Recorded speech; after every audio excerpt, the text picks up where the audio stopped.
Good evening, and thank you for joining us for the regular meeting of the Akron Public Schools Board of Education for Monday, September 14th, 2020. Roll call, please. Dr. Akbar.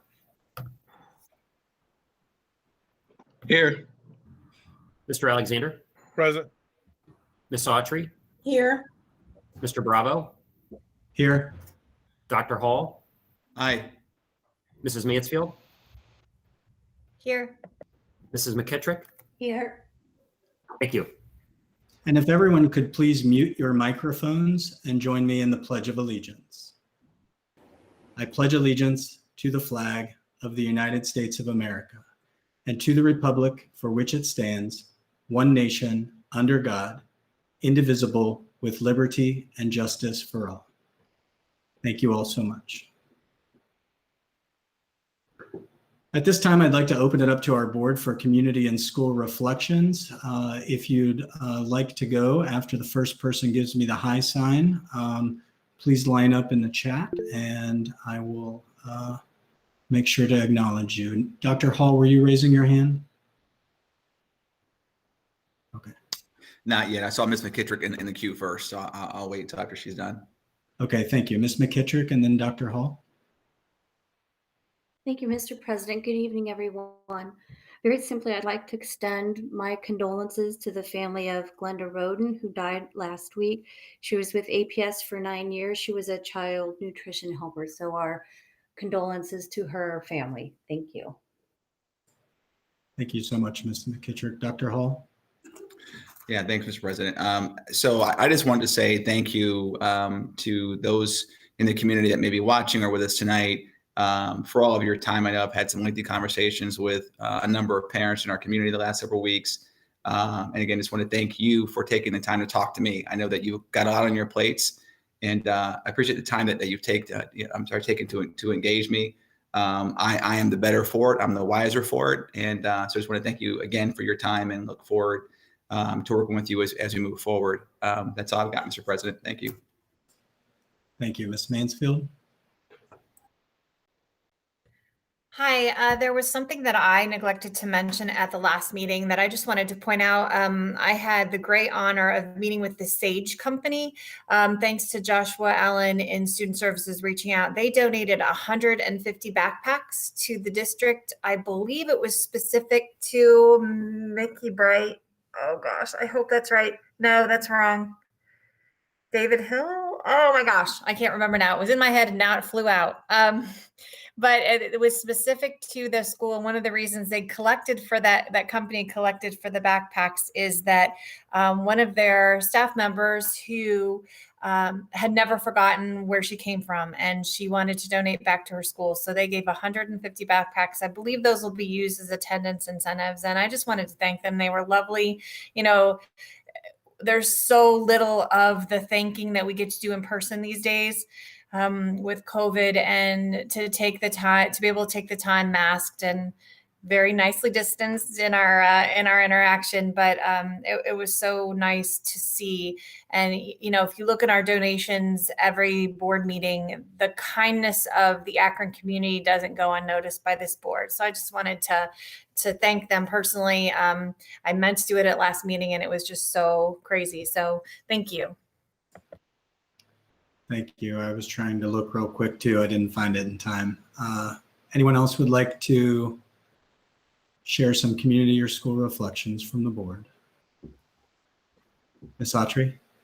Yes, hi. Thank you, Mr. President. I just wanted to acknowledge the parent groups that are still out there active and supporting schools, and particularly the Bookville PTA, who received a $5,000 grant from the Akron Community Foundation to help support grandparents and other family members who are raising children within the Akron Public Schools and Bookville cluster.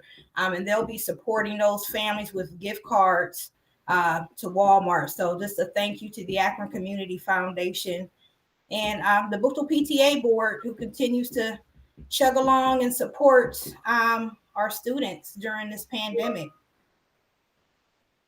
Thank you. That's fantastic. Thank you. Anyone else?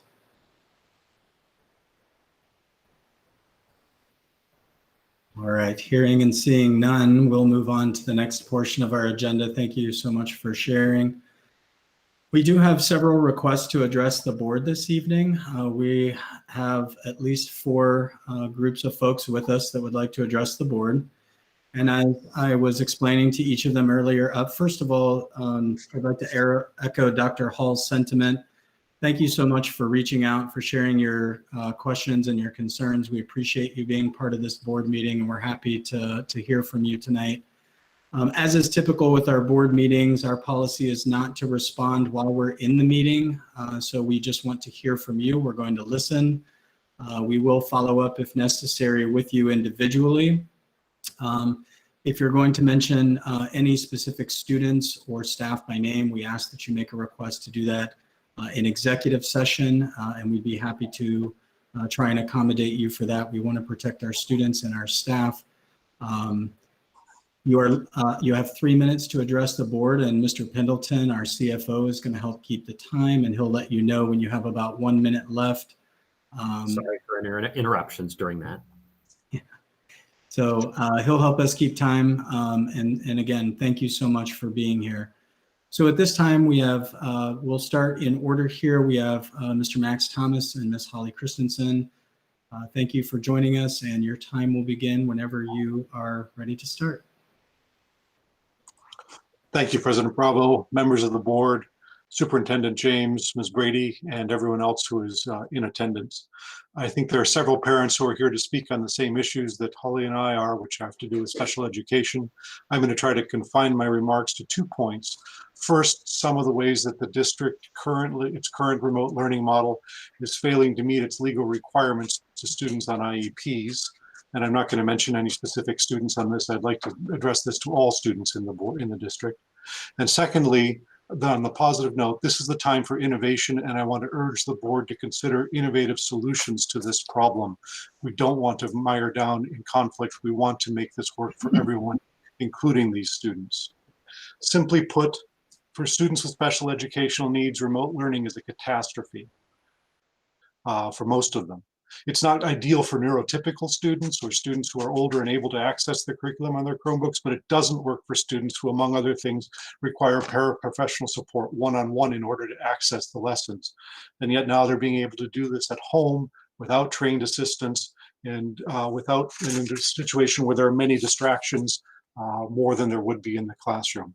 It does not work for students who do not have the ability for physical or cognitive reasons to physically navigate a Chromebook, to tap on icons, to type in answers to problems, to switch between apps, and yet they're required to jump between multiple programs, apps, Google Meet chats, negotiate the microphone, all of these things, often with minimal to no support or assistance. It doesn't work for students who have language processing delays, for example, or require additional support time to transition from activity to activity, or who require adaptive accommodations to learn. And as a result, none of the students whose IEPs call for those particular accommodations are being met. It's not possible to count 15 minutes of instructional time over Google Chat as something that really helps meet the needs in the IEP.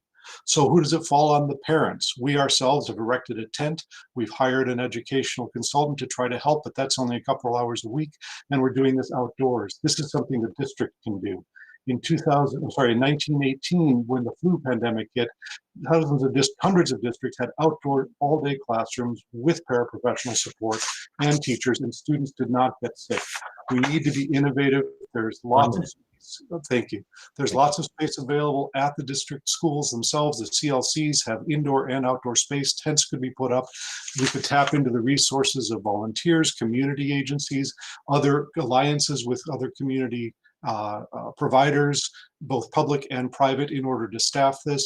We wouldn't require anyone who is not comfortable with in-person education either receiving or giving it to do it. We accept that reality, but we believe that the district should look at innovative solutions. We invite you to come out, look at our tent, look at our learning pod, implement a model like that for students who don't have the luxury that we do of being able to do that in our backyard, for students who are being tutored by basically their 4th grade brother or sister in their 2nd grade learning curriculum. It's dire and it's important. And if it doesn't happen, the district is going to spend years untangling the legal and educational deficits that come from not providing the federally mandated IEP education. Please let us work together to find solutions to get these students in-person education and assistance now. Thank you, Mr. Thomas and Ms. Christensen. Appreciate you joining us tonight, sharing your concerns. Next up, Mr. Kevin Burkholder. Hi, Mr. Burkholder. Hi. Thank you for joining us tonight, and your time will begin when you're ready as well. Well, good evening. I appreciate the time to speak to all of you this evening. My wife, Julie, and I have lived in Akron for 20 years. I have been in full-time ministry in Akron for those 20 years, and we have 3 kids in Akron Public Schools. I am the son of 2 public school educators, and so I'm well aware. I'm also a leader in the community, being in ministry, and want to encourage you to continue to serve those that have elected you. And I'm with you as leaders. I know it's a very difficult season. I too would like to urge you tonight to consider a return to in-person learning for special needs students. Our experience as a family with special needs in Akron Public Schools has been absolutely fantastic. The staff, the administrators, the aides, all the ground level workers have been wonderful with every interaction that we have ever had. And we know that there are a lot of people who love the children in our community. But I want to speak to you tonight about the most vulnerable students in our community and urging you to consider a return to in-person learning for them. This past Friday, I put out a Facebook post just to made it public and to my friends. And I know that that post ended up reaching hundreds of people by the time that it was shared. I had a lot of interactions through comments online, through messages that were sent to me directly, through people that I spoke to over the weekend. It is evident to me that this is a community-wide issue. A few of the things I'll summarize, similar to what was shared by Max.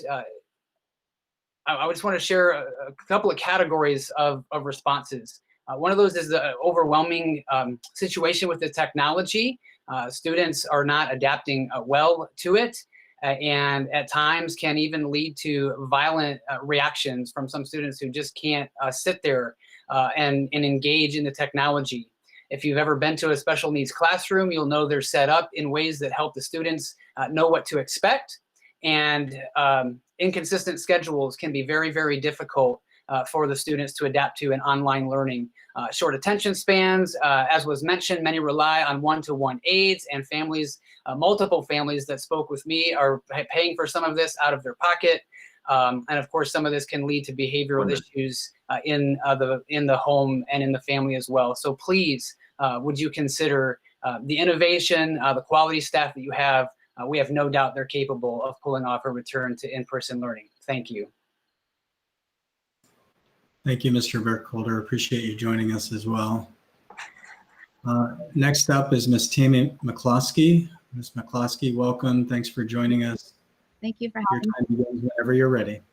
Well, I mean, everybody pretty much has touched base a little bit on all the things I think that we all want to say. I spent the whole weekend taking notes, saying things I wanted to say, and then this morning happened with school. So I think my best way to explain it as a mom is my experience with my daughter. She has Down syndrome.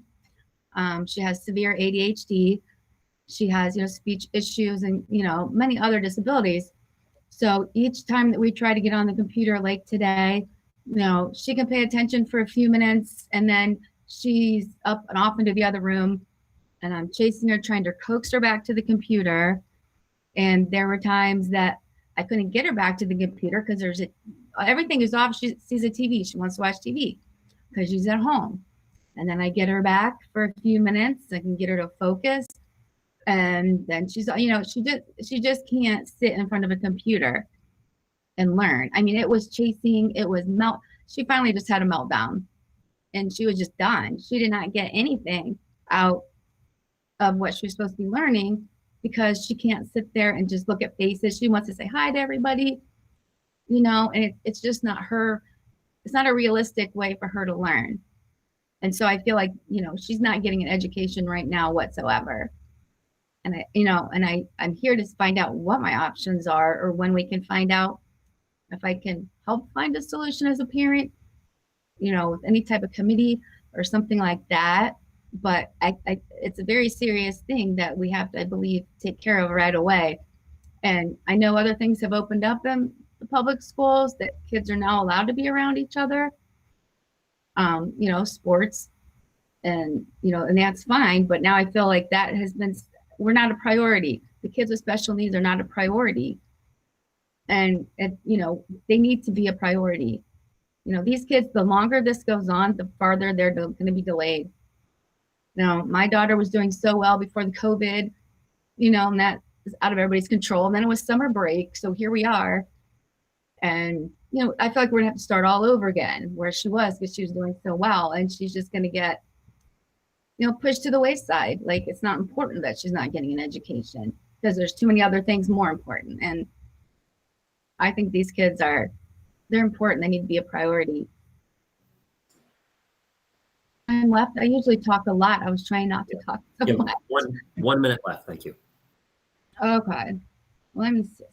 And I didn't know, I know you can't answer, but I didn't know if there was anything that the board has already thought about, or if there's anything that's been in place. Are we starting from like step one right now? Like, this is all new territory that no one has, you know, with the board, no one has sat down and talked about it or thought of options for these kids. So if this is step one, then I think that, you know, the sooner everybody can move forward and find some type of solution. The school buildings are empty. There's nobody in the school buildings. Even if we could find a way to social distance them in the buildings, or, you know, like I said, there's options, and I'm sure together, hopefully everybody can find an option so that our kids can continue to thrive. Thank you so much, Ms. McCloskey. Thank you so much for letting me speak. You're welcome. We're glad to have you. And next, Thank you. we have Ms. Christina Fox. Ms. Fox, welcome. Thank you for joining us. Your time begins whenever you're ready. Thank you, Mr. Bravo, and thank you, school board administrators that are on this call.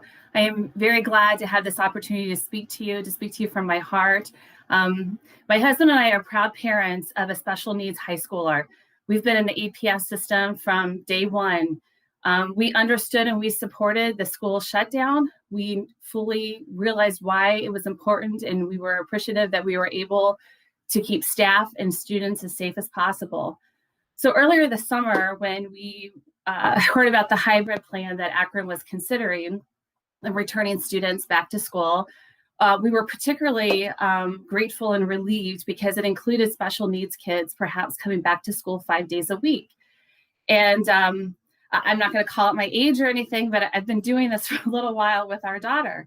And there are certain things that we have learned help her be able to have a meaningful day, be able to relieve stress in the house, because as another parent, I mean, Mr. Burkholder may have said it, this presents unique stress to special needs kids. They have this sometimes a complete inability to process and understand what is going on.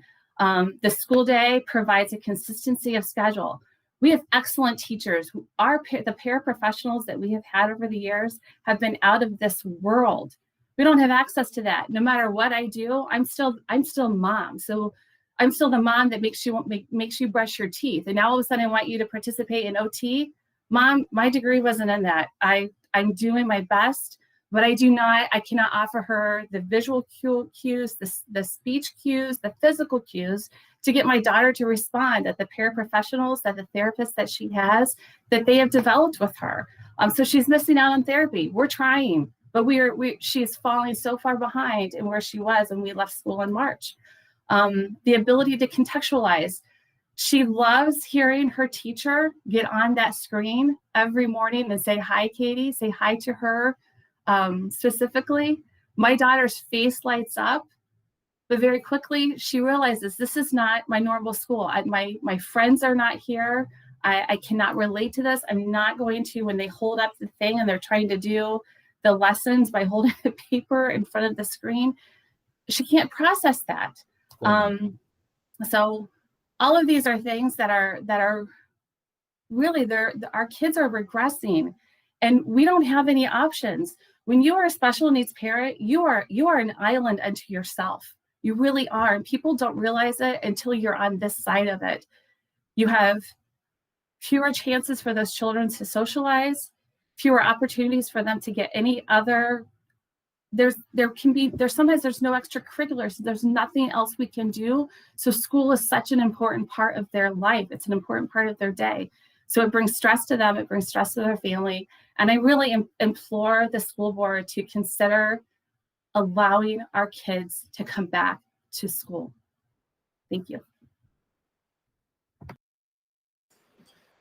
Thank you so much, Ms. Fox. And again, thank all of you for being here for your kids, for coming out and letting us know what your concerns are, and for sharing with us. We appreciate it. And as Dr. Hall said, we're all better for it. So we appreciate you hearing from you. And again, while we will not be engaging with you at this meeting, we will follow up with you individually if needed. And I did write down a few questions I think you posed, so we'll get back to you with some answers on that.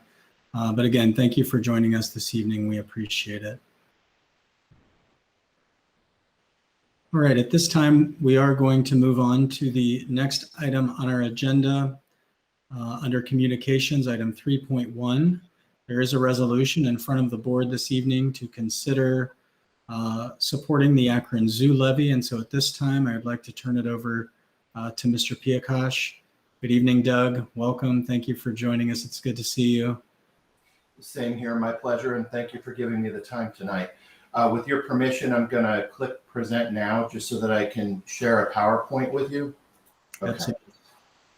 Entire screen.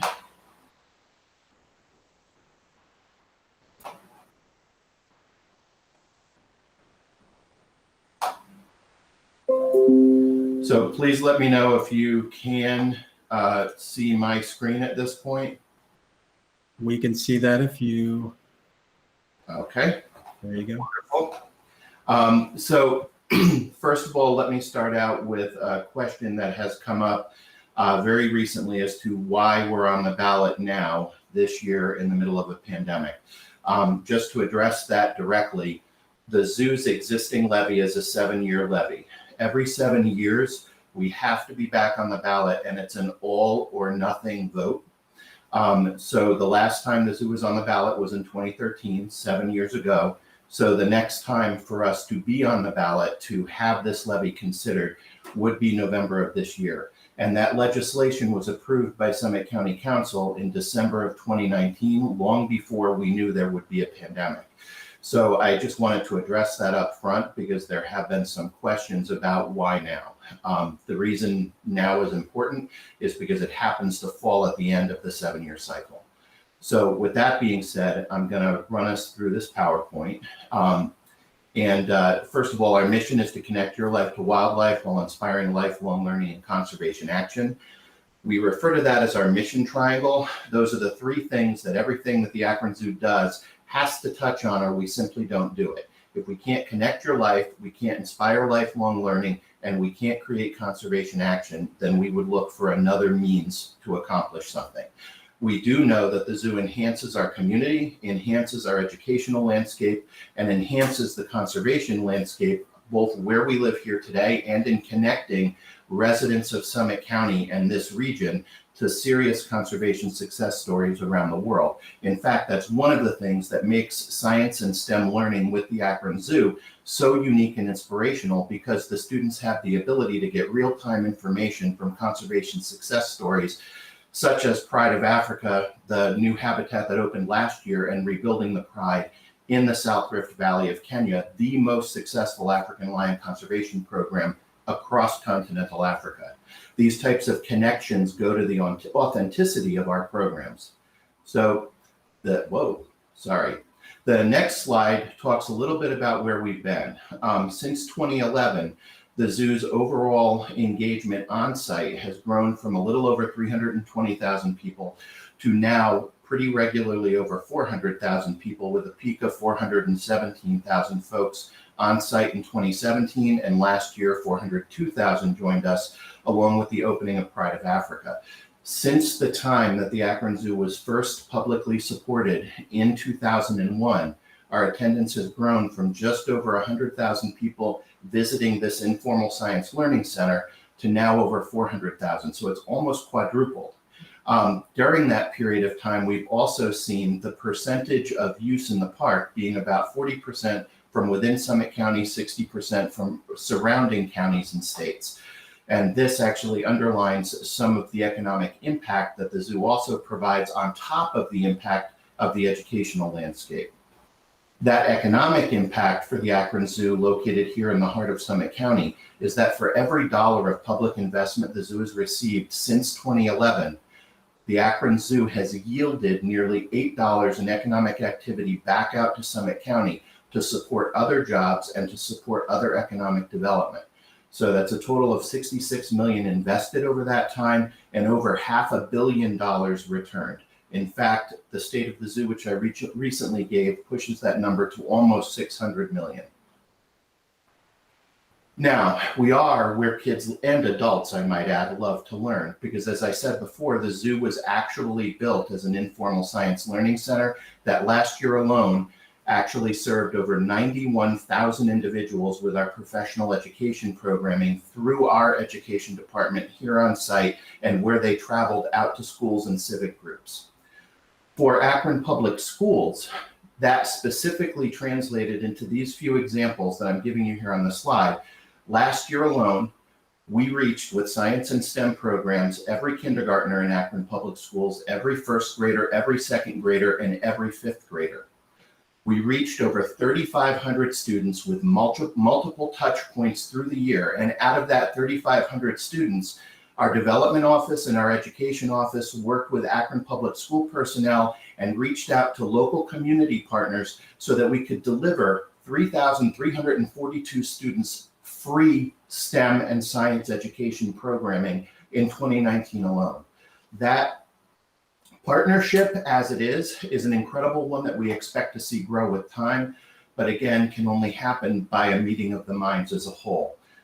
This year and last year, Backpack Adventure, we actually reached nearly 7,000 backpacks moving out to students that were identified by Akron Public Schools, and 14,000 free tickets that were given to those students and their caregiver to be able to come back. And each of the images that you see here on the left of this slide are of this year's Backpack Adventure, which was quite a bit different because due to COVID, we actually had it be a drive-through backpack, and we shifted the materials to be pandemic related so that the students would actually have everything they need to one day be able to return to school or to learn from home and to fight the pandemic, because many other organizations also came around to help support the students. So we looked at where we could add value in the best possible way, and that was the end result. And this year's tickets that were given out actually date into 2021 with the hopes that students and families will feel better about coming back at some point later than they might necessarily right now. Now, we're also all about saving species. At this point in time, 46 species survival plans call Akron Zoo home, and 21 conservation projects, both local and global, are participated in by the zoo that helps us make all of our science and STEM-based learning authentic. And we're one of only 237 AZA accredited zoos worldwide. That's an important number because in the United States, there are almost 4,000 licensed animal exhibitors by the USDA, but only about 200 of those, Akron Zoo included, meet the requirements to be AZA accredited, which is similar to a hospital actually being declared a cancer center or a heart center. It's data-driven evaluation. Whoop, I keep rolling past that. So being a responsible steward has had the levy funded invested to create new habitats here on ground, to support our programs, to keep our prices low, and to give a home to over 250 species and more than 1,000 animals who do reside here at the Akron Zoo right now. The Akron Zoo will be on the ballot on November 3rd, requesting an 0.8 of a mil renewal levy, which is exactly the same as it has been since 2000. and a 0.4 of a mil increase. This request would cost the owner of a $100,000 home $2.92 per month. And it is the first time in 20 years that we've asked to partner with Summit County voters in a new way. Now, supporting the levy is an investment in the Summit County economy, in our educational landscape, in the preservation of wildlife and conservation action as a whole. It increases science and STEM-based education and outreach programs throughout the region, increases involvement in species survival plans and conservation programs, which add to the authenticity of the real-life science and STEM-based education we can provide, and it allows your Akron Zoo to provide more education animals and exciting habitats, such as a potential project featuring giraffes. And that's all as an end result of real-time surveys with the people of Summit County, asking them, just like we did back in 2000, what do you want to see from your Akron Zoo? Because we are here to support you. Now, I know I have limited time, so I will finish on this slide here, asking everyone to please consider humbly an endorsement for this levy due to our long-term partnership and the overall benefit to the education landscape, both inside the city of Akron and across Summit County, as well as the economic investment where we're able to return $8 to Summit County's economy for every $1 of public investment. VoteAkronZoo.org is the support website for this levy campaign. And there are also mail-in opportunities for individual endorsements or a means to actually provide an individual endorsement directly at VoteAkronZoo.org. And with that, I'm stopped sharing my screen and happy to take any questions. Thank you, Doug. We appreciate the presentations. Any comments, questions from the board?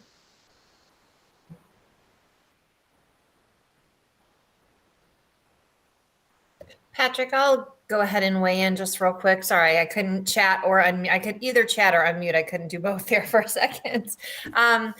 Just first of all, thanks, Doug, for your time and for coming in. We appreciate the partnership that you have with Akron Public Schools. And there's a reason that you're part of our essential experiences for Akron students, because we believe strongly in this district that it shouldn't matter what zip code you're from, what school you go to, it's essential. And we believe the zoo is essential to Akron Public School students. So I just wanted to point that out, that you are, Backpack Adventures is one of my favorite things I've volunteered for. It's I miss senior. It was senior month this month, and I missed that day. That's about my second favorite. So I just wanted to point out what a treasure that I think you are in the community. So thanks for your time tonight. Thank you. Thank you. Well said. Anyone else? Well, hearing none, Doug, again, thank you for your time. We appreciate you coming out, and of course, we appreciate your partnership. I think Lisa said it best. We think the work that you do is essential, and your partnership with Akron Public Schools is top-notch. So we appreciate everything you do. At this time, there is a resolution in front of the board. I'd like to entertain any motion. So moved. So moved. Thank you. We have a motion by Ms. McKittrick, a second by Ms. Mansfield. Any final comments, questions, or discussion on this resolution in support of the Akron Zoo levy? Hearing and seeing none, roll call, please. Dr. Akbar, Yes. Mr. Alexander, Yes. Ms. Autry, Yes. Mr. Bravo, Yes. Dr. Hall, Aye. Mrs. Mansfield, Yes. Mrs. McKittrick. Yes. Thank you. Thank you. The resolution passes. Next up, we will have a presentation on the state report card. So at this time, I would like to pass it along to Dr. Ellen McWilliams-Woods.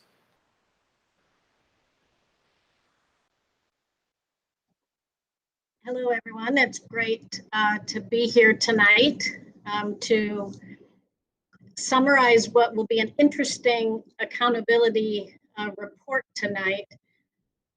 Just because, as you know, last spring, we had a lot of disruption with COVID-19, and we were unable to do a lot of our spring testing So normally this time of year, I come to you and I give you a preview before our report card gets released. But tonight is going to be a little bit different because only a few indicators are actually going to be reported tonight. So it's going to be a shorter presentation with just a few data points, and then I'll explain kind of the timeline of how the reports will come out. I am trying to cast, but right now Ryan may need to give me capability to be able to share my screen. I will also send this to Mr. Bravo in case, because for some reason I don't have the option to share. I've never experienced that before, so I will send it to you, Mr. Bravo, in case I am unable to.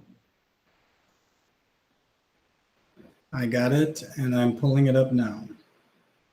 Right, thank you.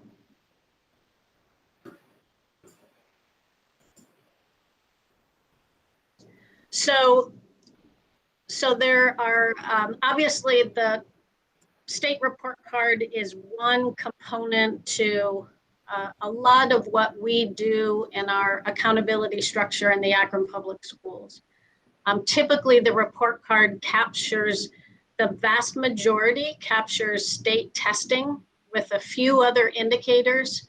And we have really designed our district, and you all saw some of that data at the retreat that Mrs. Tekka shared. A lot of the other important college and career academy indicators that we've set specific goals and we're measuring and we report out to the community. So I always want to make sure that I start this presentation every year by saying that this is one sliver of our progress. We're really more focused on, are we preparing students for the college and careers? Do they have a plan when they graduate? Are they being successful when they move on to college or move on to the career? But part of the accountability system is this report card data. We do report it out. We find that it's important, but again, it's one part of the larger maze. So in our district focus, all of the strategies that we've put in place over the last 5 years to get to key results, you'll see some of these key results in our blue area reflected today in this presentation. So I'm going to touch on 3 things. I'll share, these are preliminary report card results. The report cards will go public tomorrow from the state. So until those officially hit, this is preliminary data. I'll review highlights and sort of the next steps that we see just in terms of how we'll dive deeper into the data once it's released. The data isn't disaggregated right now. When we get to see the preliminary review of the data, we just get to see the bigger chunks of the data. Once it gets loaded into the report card, then we'll be able to disaggregate it. There'll be spreadsheets that have it broken down by all of the subgroups, by gender, by all of the different grade levels. So we'll be able to dive more deeply into the data once all of the spreadsheets are loaded on the state website. Okay. So every year for the past, I think it's been the past 13 years, we always have a slide that talks about the changes from one report card to the next. I grabbed a snapshot from last year's presentation. Most difficult things with the report card is the changes that keep happening in the way the tests are delivered, which vendors we're using, which standards are aligned, and how the report card is calculated. So I used to use apples and oranges and bananas to kind of show how year to year it's very difficult to compare because there were so many changes year to year. Stabilized a bit, except some of the targets were being raised the last few years, but we were actually in a place because of so much pressure with our state legislators to kind of leave the report cards and the testing more stable, except COVID happened. So the big changes, you can show the next slide, Mr. Bravo. The big changes this year is that due to COVID, all of the state testing last spring, which is the heavy season for all the state testing, those were canceled. Shortly after that, House Bill 197 was passed that looked at the impact of those state tests on the report card. And so what is in that bill is that there will be no, on this report card, there's no achievement measure, no gap closure measure, no progress measure, which is value added. There's no teacher evaluation data and gifted data that will be displayed on the report card. What will be displayed measures, one that is not a typical standard measure, it's just displayed on our district detail page, which is the chronic absenteeism. In past years, we didn't get graded on that, it was just displayed. And then the three indicators that are typical in the report card, we have partial data for K-3 literacy, we have graduation data, and prepared for success, which is the high school transition prepared for college and career data. Really those two, the graduation and prepared for success, are the only data points that we have complete data on tonight to show you. So therefore, House Bill 197 said there will be no report card grades. Each of these components will usually got separate grades and then one total grade. No report card grades. There aren't going to be any ratings based on the grades and based on the report card. So the data is only informational. The other major thing in House Bill 197 was there also therefore wouldn't be consequences applied to grades. So no school or district can go further into school improvement levels on this data. So it's kind of a hold harmless year.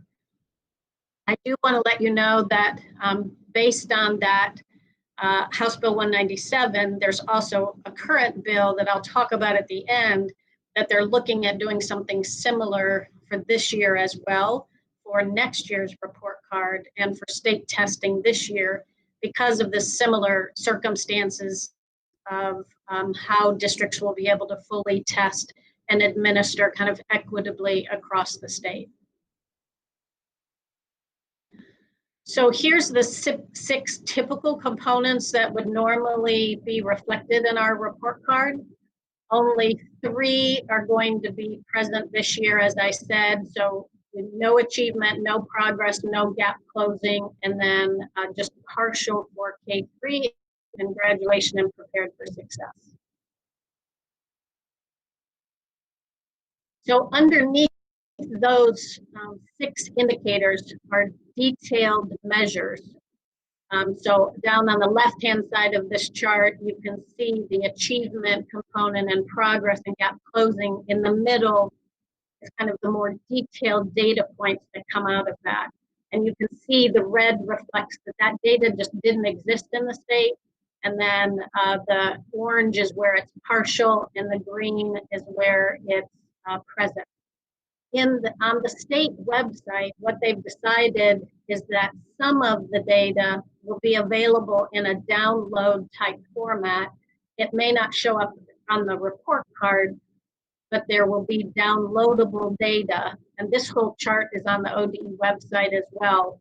If you go to the next screen, it continues to show the additional kind of district detail information about our teachers and evaluation data and what will be available on the website and what's available as a download in a spreadsheet that the district is, or the state is going to post.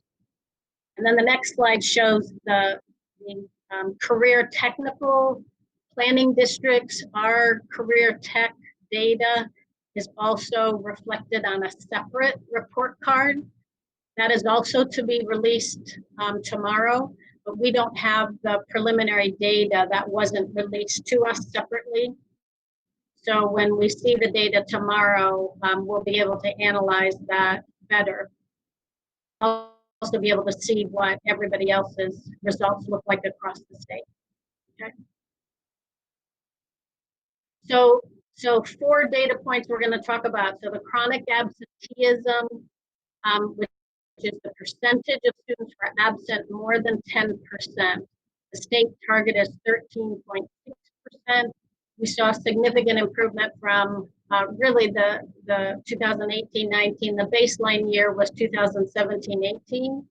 So we did see significant improvement in that measure. And as you know, we have major strategies with the Grounds Foundation and the Get to School campaign, because 18.8, we've got to get down to that, at least the state target and below,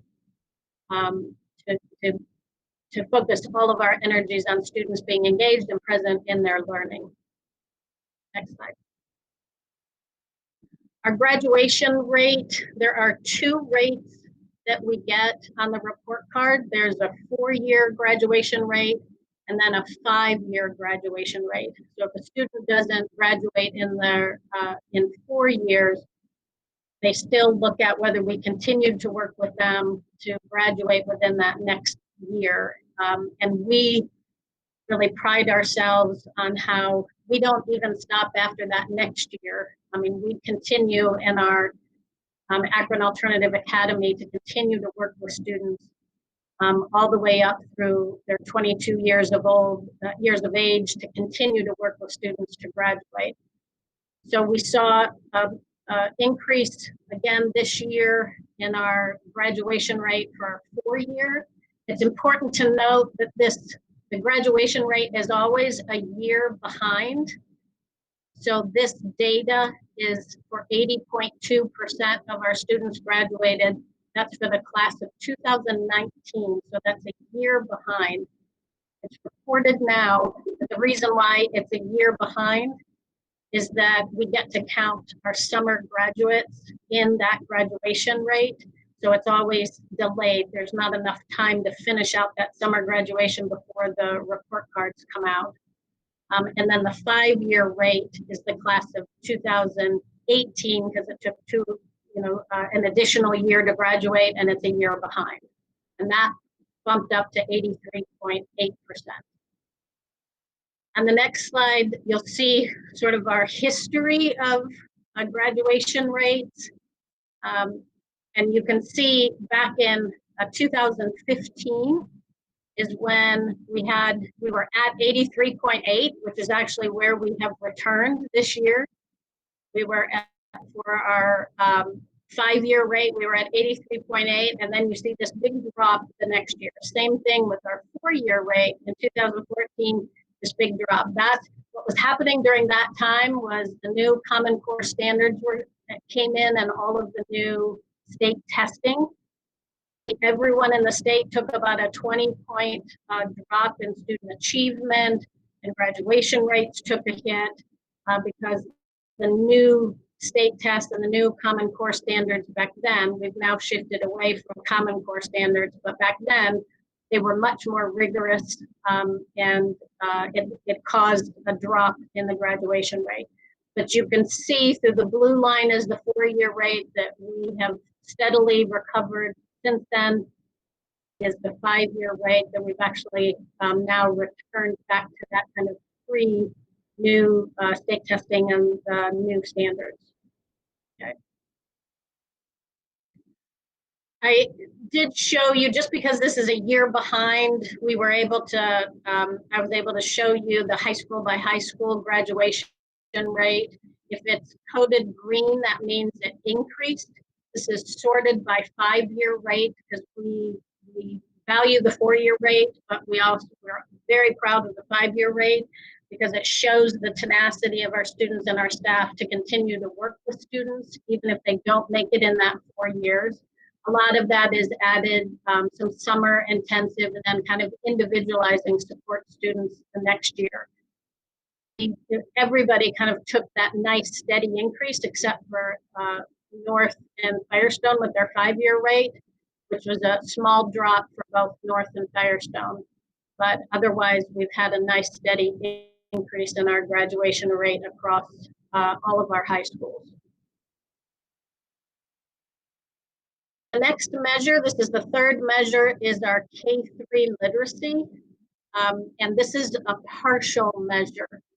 Normally, what this measure looks at is from fall to fall. So kindergarten in September to October in September to November and September. We follow the same students year to year, and we measure their reading in fall to fall to see if they moved on track in their reading or did they remain off track in reading. So we're looking at students fall to fall to fall. The normal measure also adds in the third grade OST, which is the third grade state test. Because that was canceled, that altered the way the state could report this measure. So all they're going to report tomorrow on the report cards, these are all web-based report cards, is how many students were on track in the fall 2018 and how many students were on track in 2019 and how many students moved. The measure looks at moving people from students from off track to on track in their reading. This visual, the color coding is just to show the different years. I shouldn't have used green and red when I look at it right now, but the color coding is just to show the different years. It pretty much is consistent from last year to this year on what's reported for how many students were on track and off track. If we take a look at the next visual, it shows, I had this from last year, and this is a year ago data because I can't see everybody else's data yet until the report cards get released tomorrow. But I wanted to just show you what it looks like in percentages. This is the percentage of off-track students in reading across the Ohio 8. We assess students in the fall. There's a cut score for us to say, is the student on track in reading or off track? Obviously, our goal is to move as many of the off-track students over to the on track. And you can see where we are percentage of off-track students is on the far left side in the green. Cincinnati is the only district that beats us in third grade with the lowest percentage for off-track. And I thought it might be helpful just for you to see when it's percentages. Again, we'll be able to look at this tomorrow. We'll be able to have the data from all the other districts across the state, even though it's we should be able to see this data from last year. Okay. The last measure is what's called Prepared for Success. And these are measures that look at college readiness and some career readiness measures. And typically on the report card, they take certain measures that are listed in this list and they turn it into a grade based on individual points that students earn on these measures. Because there's not going to be a grade, we'll basically be just looking at all of the measures to see if we made increases in those year to year. So the green highlight here shows where we increased from 2019 to 2020. And then I also put the state average from a year ago. I don't know the state average yet until the report card gets released tomorrow. We'll be able to see where we are against the state average, but I thought that would be helpful for you to see. Obviously, we're, you know, where we have put our energies because of College and Career Academy is continuing to move that industry recognized credential. And these are percentages of our students who are earning the 3-point industry recognized credential. And the percentage of students for earning dual enrollment credit. So for example, dual enrollment credit this year, we had 21% of our students earning dual enrollment credit. The state average is 22.3. That was what it was a year ago. So that's how you read this chart. The important thing is that we keep moving and keep making progress. These are areas, though, that we are continuing to dig even more deeply in for our College and Career Academy strategies, particularly in the area of the higher level courses like the AP and the dual enrollment. As I shared with you at our retreat, I think in a previous presentation, that's an area that we continue to want to improve on, which is why we're bringing in programs like AVID, which supports underrepresented students to move and to continue to take those higher level courses. And for us as a district to make sure that we're offering more higher level courses. Difference between ACT and SAT, most districts just decide which one they're going to go with. So we don't offer in our district the SAT as a district-wide, but we do offer the ACT for all of our students to take. And we offer it to all of the students twice that we pay for. So just kind of the high level talking points is that we've got that continued substantial improvement in our 4-year and 5-year graduation rates, a steady improvement in the prepared for success measures. We did reduce the chronic absenteeism, and our K-3 literacy it's on track rates. We do outpace other districts, but it has been consistent. So we always like to see that improvement and progress and continued improvement. So we'll be definitely looking at where we need to keep tweaking so that we continue to outpace other districts, and especially the urban districts. There also is on the ODE website, if you just do a search on, when you get to the ODE website on local report cards, it's very easy, very seamless to go and just look up the Akron Public Schools. Right on the main page of the Akron Public Schools, there's a district detail menu item. And if you click on that, there is a place now for districts to put a district profile. I've shared that with you and I've gone through that with you. We actually looked at it at the retreat that we just had. We always say it's to tell the rest of the story. Our district profile will be updated, and tomorrow when the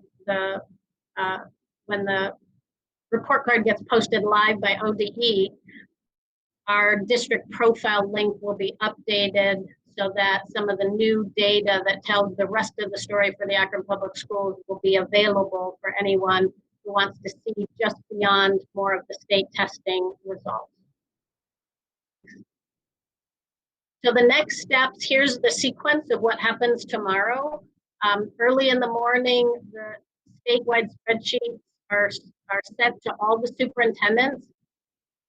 We get the superintendent and all of the senior staff, we get an hour to look at that, to look at our data compared to all the other districts. He releases that spreadsheet that kind of is a massive spreadsheet that shows all report card data for every single district in the state. That gets released to the media, and then an hour later, ODE puts the report cards live that are more these digital report cards on their website. Look, most importantly for us is we like to look at all that statewide data, look at state averages, look at what the trends are, where did folks increase and decrease, especially during this kind of odd year that we had this past year with COVID. Able to then dig deeper into the disaggregated data. Obviously, we look at our own data all the time, but the report card pulls out only the students who were actually with us for the bulk of the year. So we'll be able to look at that and look at it by all of our typical subgroups. And then we'll be monitoring this new bill, Senate Bill 358, which is proposed right now. It's coming through the Senate Education Committee that looks at eliminating or reducing the state testing for this year, and also looks at doing something very similar where there won't be report card grades next year in September for the 2021 school year as well. So we'll be monitoring that. That's expected to move through within the next few weeks, to be honest. Everybody knows what the status of the state testing is going to be. And that is it. And any questions? All right, we'll open it up for questions now, and Dr. Hall is in the queue. So Dr. Hall? Yeah, actually, thanks, Mr. President. I appreciate it. Can you put the slides back up? Because my questions are actually germane to a couple of the slides. I think it's easier to answer the questions if I can reference the slide, if you all don't mind.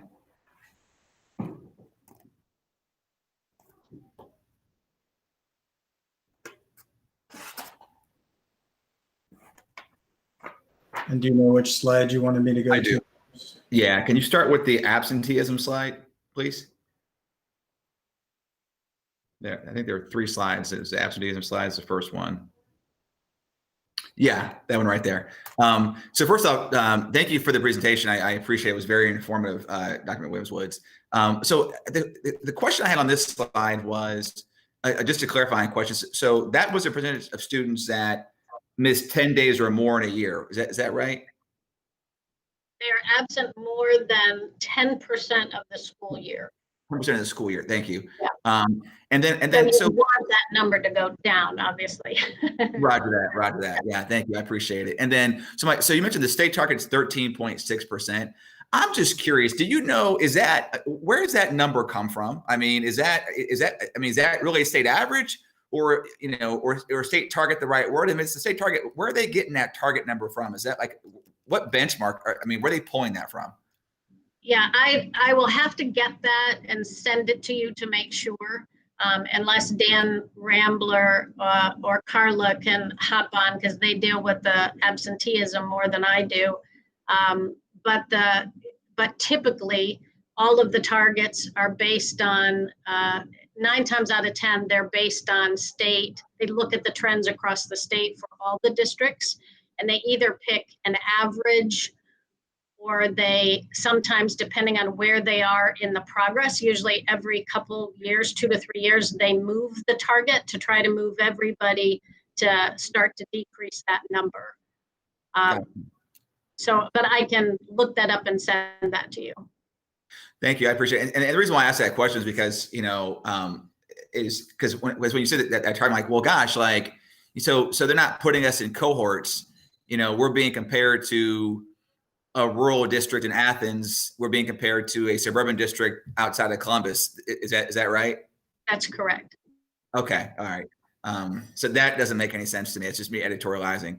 Okay. And then my next question was Mr. President, if you could go to the on-off track slide. And I just, again, want to make sure I was reading that slide right.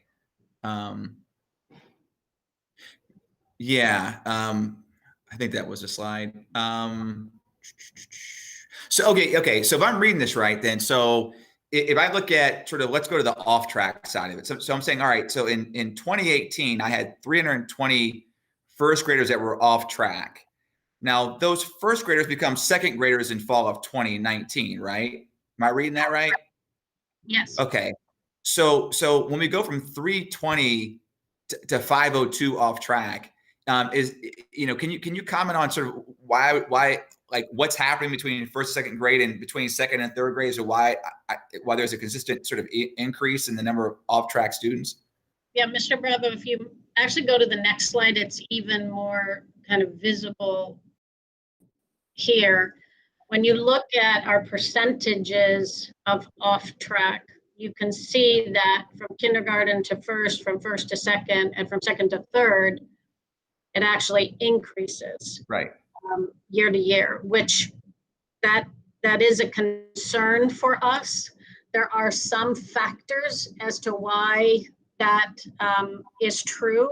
And the K-3 literacy, each district gets to pick off of an approved list of, that's not the same test for everybody across the state. We use MAP. And this next year, we're actually switching to iReady, but previously we used MAP. And there's a different test between first grade and second grade. It's a different version. Younger test, you can read the test to students, and it has kind of different administration. And then when you get to the older grades, it changes to a different version. That could be a factor in terms of how that test gets administered. But ultimately, we would want at a minimum for that percentage to be stable. And of course, ultimately, we would want to see that decreasing year to year as we go through. Yeah. That's the one factor that I think is important, how the versions change when you get to that second grade. Roger that. And by the way, I mean, I didn't fail to notice that Akron is better than the other urban districts on 3 out of 4 of these. So I mean, I think that's definitely worth recognition. When I look at like Dayton and Toledo that go and Canton like the 75% and 44%. I mean, it just blows my mind. So I do recognize and appreciate that Akron is outperforming the other urbans. But again, I was just curious as to sort of what changes between second and third grade, whether whether it's an issue of, I think you touched on it, there's a difference in how it's given.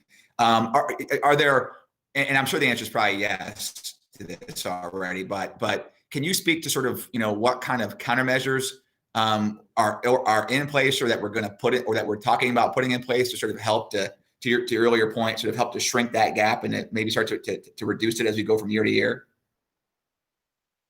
Yeah, the major strategies that we've put in place and we continue to intensify are individualized plans and the diagnostic skills of our teachers to really keep training them to really be reading diagnosticians, where they are knowing exactly what the deficits are in our students. Obviously, they come with varied reading skills, with some students with kind of zero background on reading, and others who come from rich language development backgrounds. And so to be able to look and kind of carefully analyze and diagnose what each student's unique needs are, and then figure out that reading plan unique for each student. We also increase the number of minutes for our reading instruction for all of our primary students and the intermediate students, but we primarily for our primary students, so that we could prioritize literacy and make sure that we're closing those gaps as early as possible, because we know it just compounds later on. And we are a district that never stops the support for literacy. We have instructional coaches in every single building that coaches with sitting in the professional learning communities with our teachers, where we're sitting looking at the reading results for students and what they're reading. They're called oral reading records that students have, so that we can make sure we're challenging and keeping students' growth and development in their reading skills. So we have coaches that help support that. Roger that. And then my last question was related to SB 358. So as I was thinking through the possibilities of eliminating state testing, and/or reducing state testing, and then also going away from report cards for this academic year as well, it makes me think that perhaps the state is thinking that that because of districts being online exclusively, that's going to cause a drop in these numbers, and so therefore they don't want to sort of hold us, accountable for extreme and unusual circumstances that are outside of our control. Is that, am I reading that right? Right. It's really two things. It's that, every district has a different educational environment happening right now. They had that last spring and they have that right now with some districts, and we often don't remember and realize that there are a number of southern rural districts who don't even have access to the internet, period. You know, they can't even get lines into the homes and into some of their schools to be able to even provide remote learning in that kind of situation. So because of that huge diversity, it's very difficult to come up with standard testing procedures and protocols that would kind of equalize that playing field across the entire district. Reason. And then the other reason, besides the testing environment, we also are having such a diverse educational opportunities for students that to be able to really use the time, even for the districts who are doing blended, to use a lot of time in a face-to-face situation for state tests. By the time you would get it done in 2 days, when kids are only face-to-face for 2 days, that could take like almost all of the instructional days to administer the number of state tests that we have and the frequency. So it gets complicated when the state's trying to map out what to do. One complicating factor, though, is that the state does not control all of the tests that we administer.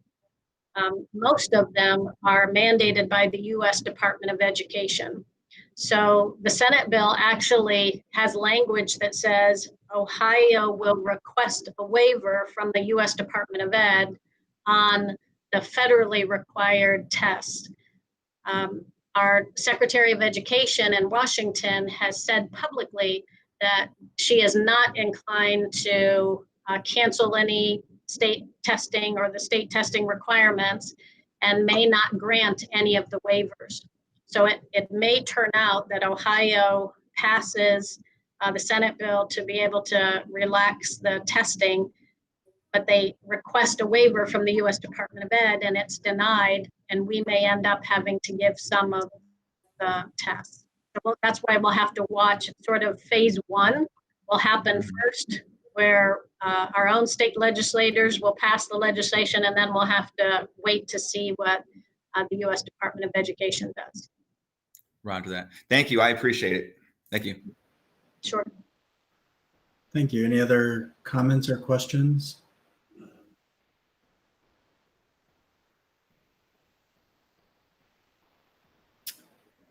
Okay, hearing and seeing none. Thank you, Dr. Ellen McWilliams-Woods, for the presentation. We appreciate it. All right. At this time, the next item on our agenda is the approval of the previous meeting minutes. These are under section 4 of your agenda, 4.1 and 4.2. Regular meeting minutes for August 24th, 2020, special meeting minutes for August 31st, 2020. We'll entertain a motion. So moved. Thank you. We have a motion by Mr. Alexander, a second by Dr. Akbar. Any comments or questions or discussion on the meeting minutes? Hearing none, roll call, please. Mr. Alexander, Yes. Ms. Autry, Yes. Mr. Bravo, Yes. Dr. Hall,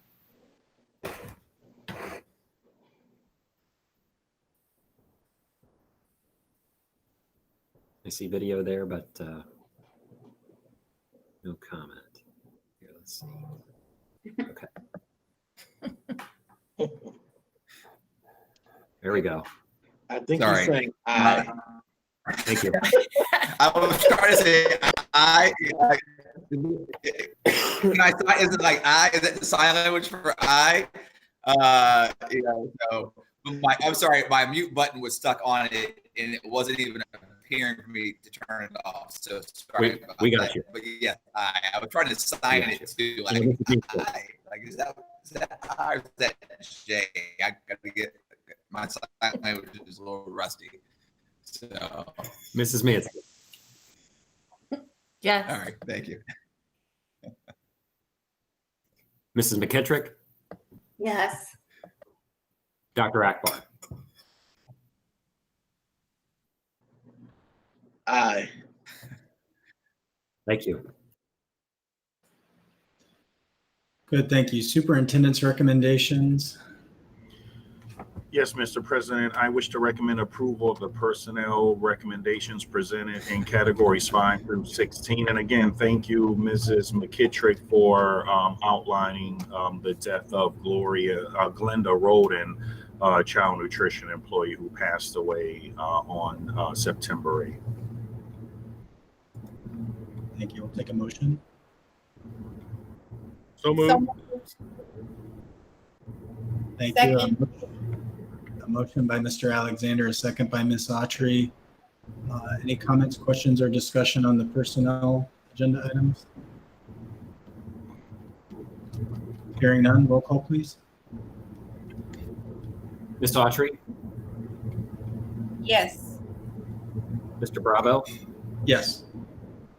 Dr. Hall, Aye. Mrs. Mansfield, Yes. Mrs. McKittrick, Yes. Dr. Akbar, Yes. Mr. Alexander. Yes, abstain from 6.1.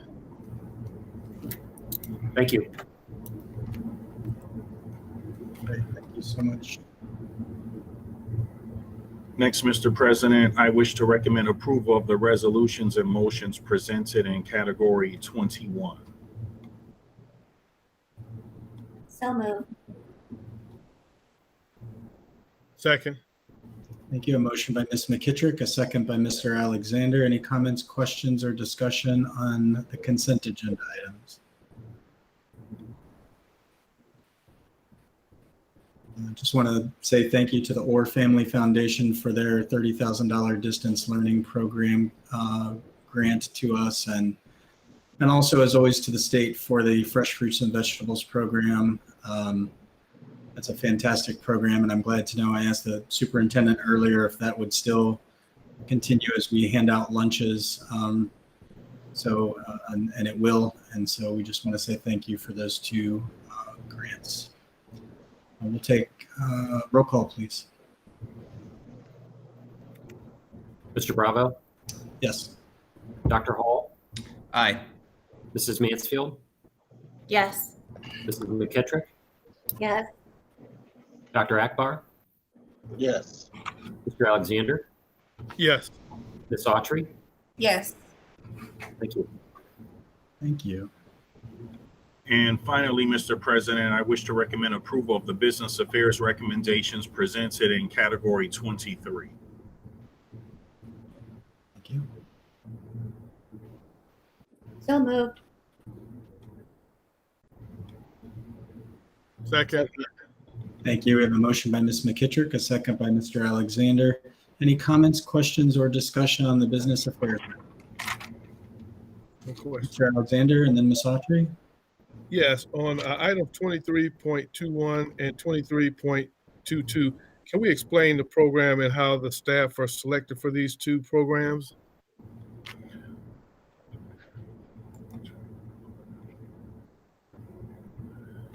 Oh, the master's cohort, there are, for that one and also for our Inspired Leaders program, we look at many of our teachers or even administrators who want to further their career across the district, look at those folks and do an evaluation through our C&I division.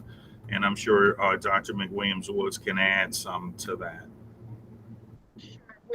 We do an open application process for faculty. There's 3 programs that want to either get their master's degree in administration, if they already have a master's degree, but they want to get their principal license, their administrative license.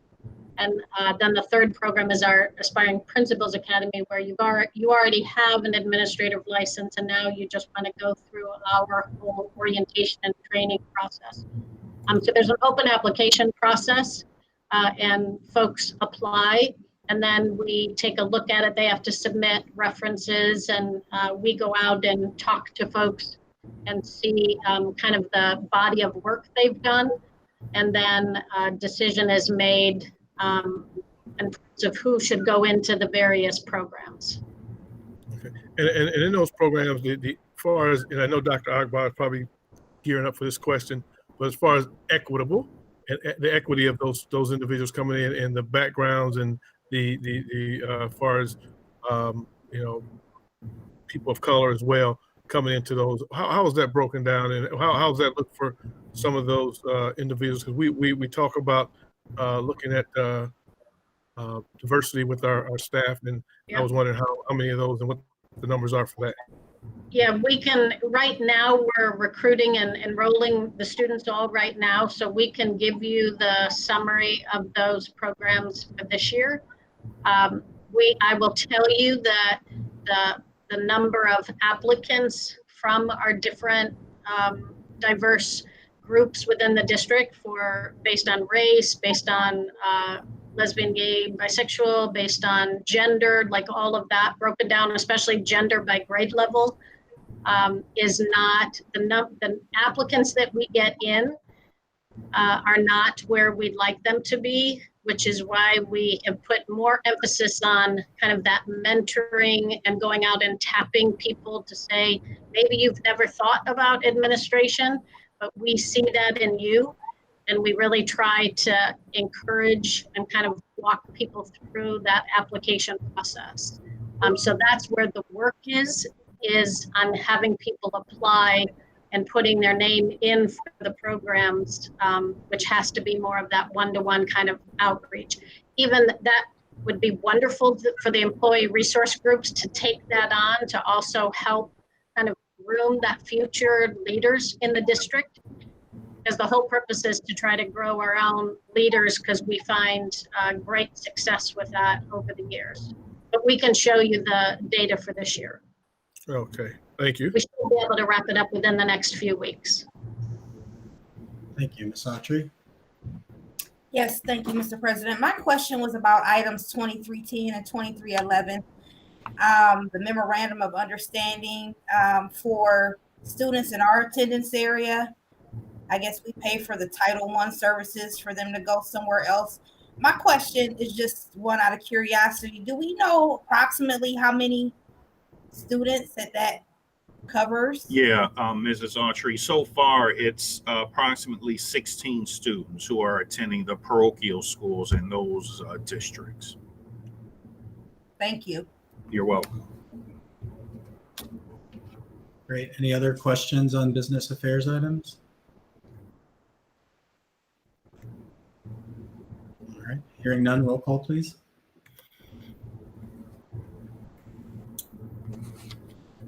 As I'm taking roll, I see that Mr. Alexander dropped off. We'll pause on his vote. Dr. Hall? Aye. Mrs. Mansfield? Yes. Mrs. McKittrick? Yes. Dr. Akbar? Yes. Mr. Alexander? Yes. Ms. Autry? Yes. Mr. Bravo? Yes. Thank you. Thank you. Superintendent's report.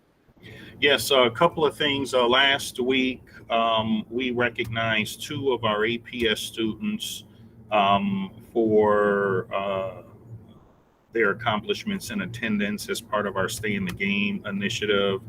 I, along with Josh Allen and Gilby, stopped by the home of Janiyah Myers, who's a 10th grader at Kenmore Garfield, to present her with a backpack full of some prizes and incentives and tickets actually to go to the Akron Zoo. And then we stopped over at Reimer and Evan Hetrick, who's a 3rd grader. He got an award, and he actually will get to give the tortoises at the Akron Zoo a shower behind the scenes inside of their enclosure. Both students really should be commended, for their work on helping us lower our chronic attendance rate by making sure that they're getting to school.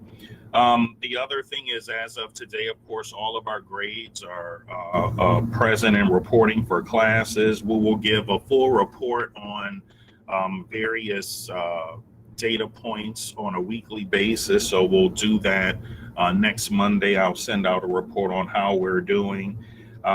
We also have worked around distributing Chromebooks to kindergarten students, also having a hearing test, a vision exam, and an entering assessment that they were doing all last week. Some of the issues around that are, of course, they're kindergarten students. So yes, there are some issues about getting them to learn how to log on to the Chromebooks along with their parents. I know Mrs. Mansfield posed that question. I believe that she got from some parents regarding, whether we can post videos on how to do that. We talked about that this morning as senior staff, and are actually looking at some training sessions, additional training sessions that we can provide for our parents to make sure that they're accessing the Chromebooks. There was another issue that came up. A person had talked about, one of our, accordingly, one of our teachers talked about the uniform, back in, that was in July or May actually of this year. The board allowed us to forego the uniform issue for this year. So I'll be sending out some correspondence and posting it to our website just to make sure that all of our staff and parents know that for grades K through 8, we're not enforcing the uniform policy this year, but we are just saying kids should be dressed appropriately when they're online for courses. We will also next week we'll issue meal numbers as part of our weekly data points or dashboard for issues in the district. Right now, since we started on September 9th, we served about 38,400 meals. I saw that in action at Reimer last week when I arrived there. People were pulling up and getting their meals. In addition, the majority of the teachers from Reimer were actually in their classrooms, either preparing for the next group of kids who were going to start and dealing with the kids who had already started. The last thing I want to mention is regarding COVID-19 in Summit County. We did go to red. Part of that was because of increased infections, and one of those was related to an event where people gathered. I think it was a social club, and that helped drive up the numbers, which is why we're back in red. We're also required to post our COVID dashboard, which we've done. It's on our website right now. So when you go to our head website and hit district, it's right there on the bottom corner, COVID, our COVID dashboard. So we have to report the number of infections that we have in the school district.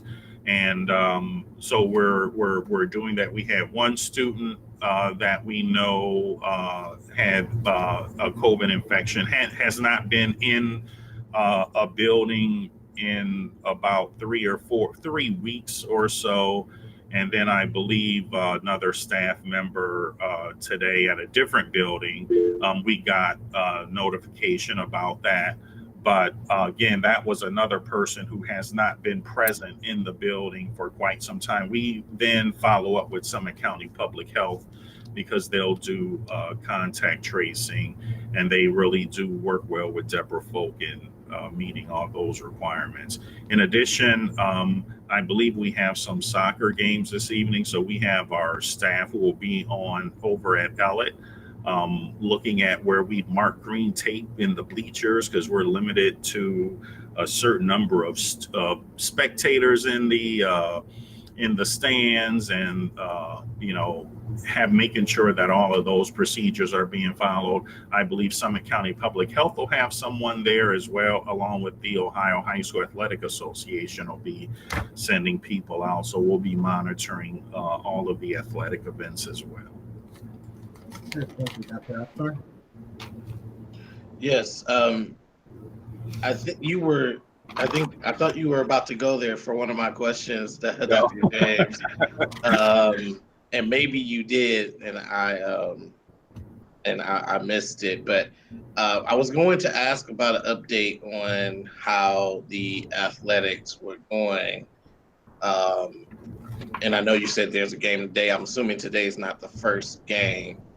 Right. But as far as, students upholding the, guidelines and all of those things, because I have gotten, some comments that people have seen that they haven't seen people upholding the guidelines, and have asked questions directly about that, and then comparing that to being in person in class, and how they're different. And so I just wanted to get an update on that.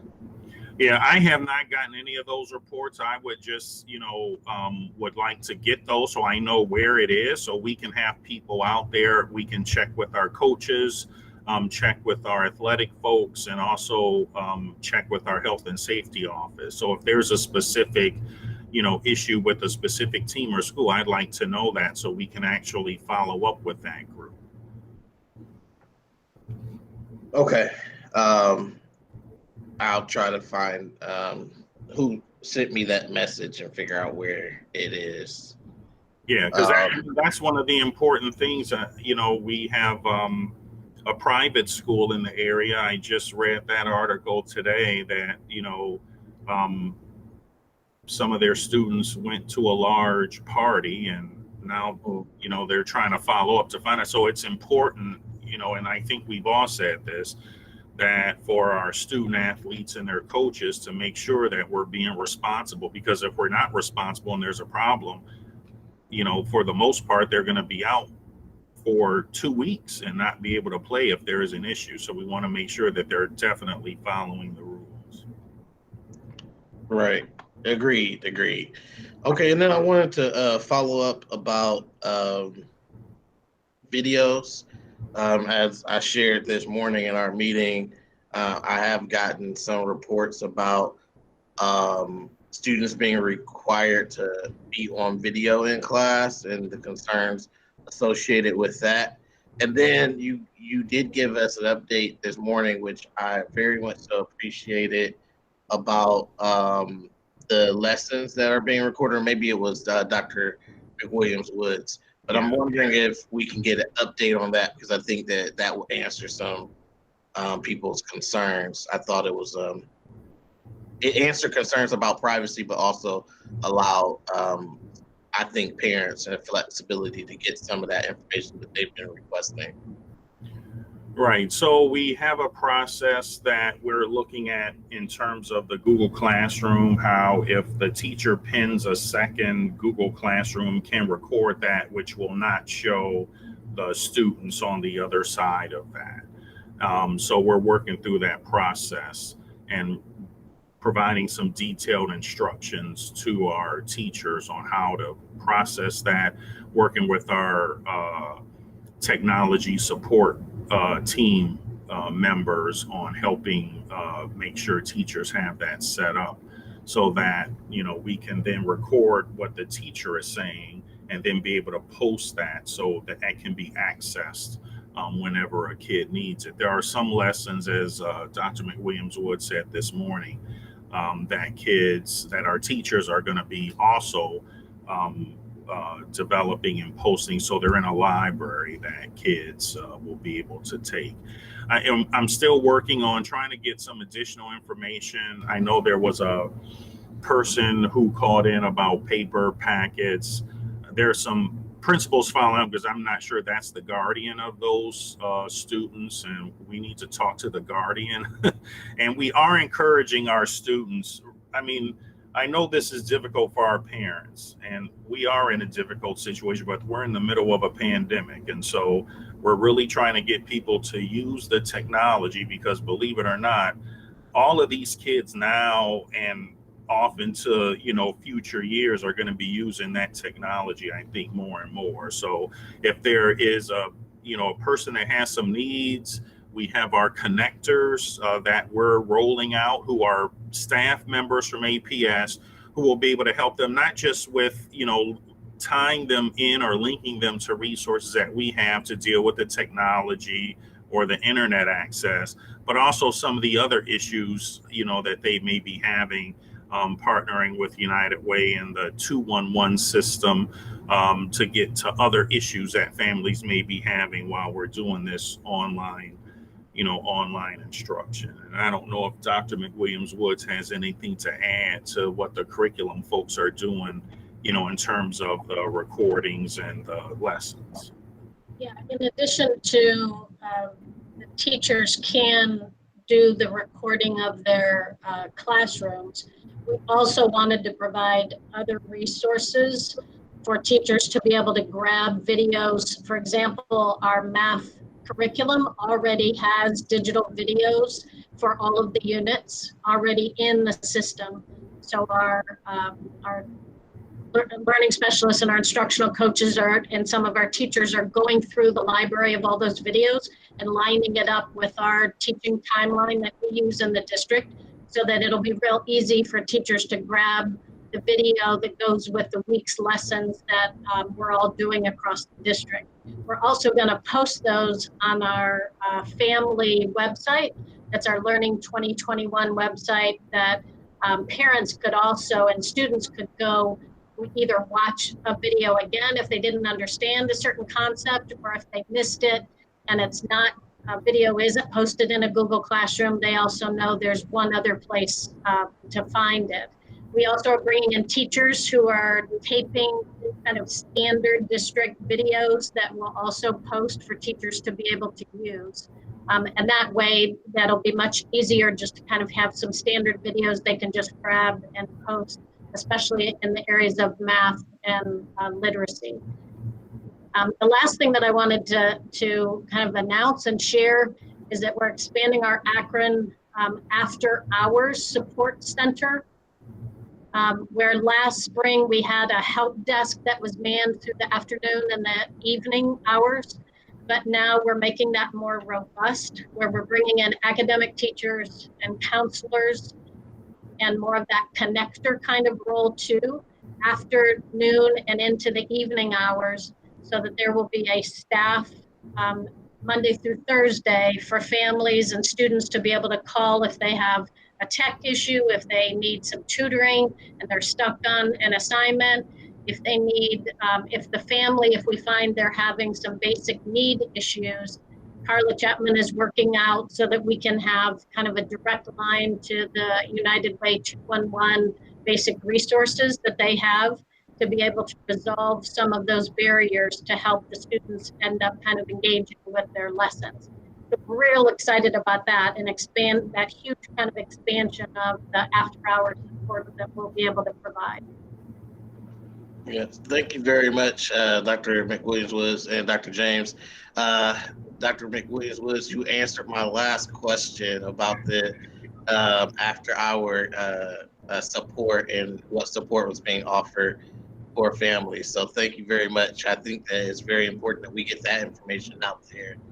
I know I'm not the only board member that have gotten comments, either inbox messages or phone calls about how frustrated they are and how they don't know how to do the math, or how some of it might be confusing and they need some support at 5 or 6 or 7 o'clock. And so I think that is helpful. On our family website right now, there's a help line that can be reached and a form that you can connect where somebody will reach out to anybody who needs help. But the after hours support center should be launched that first week of October. We just posted for the positions and that'll be full blown. So there still is a help desk and a helpline on our Learning 2021 website that's all about our remote learning right now.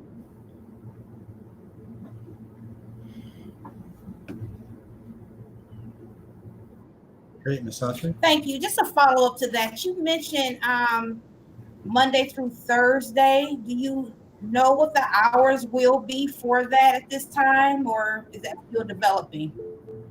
Right now, we're looking at 4 o'clock till 8 o'clock is our goal. It may be 7, it may go till 8. We'll see how much kind of traffic we get at those later hours. We were hoping to do Saturday. We've applied for some grants to look to see whether we could add some Saturday hours. But we'll definitely right now be able to do that Monday through Thursday. And the existing support, those hours are, just for the record.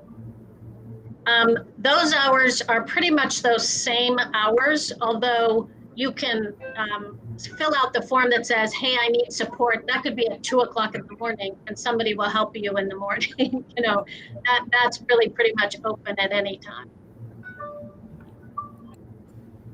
Great, thank you, Ms. Autry. Dr. Hall? Yeah, I think it's a quick question, may not be, but you know, in light of the school report card, I was thinking about, I was linking this conversation to that as regard to attendance absenteeism. How are we tracking attendance during this time? Again, I know it's early, you know, but I know that, you know, to Dr. Akbar's point, he's right. Yeah, you know, multiple board members have gotten comments around like, well, I can't be, you know, I'm a single parent, I work 2 jobs, like I can't be around and make sure that like my kid or kids are able to be online at certain times of the day. And it's made me wonder like how we're tracking attendance and you know, yeah, I mean, I guess that's my question. I guess I was just worried about that.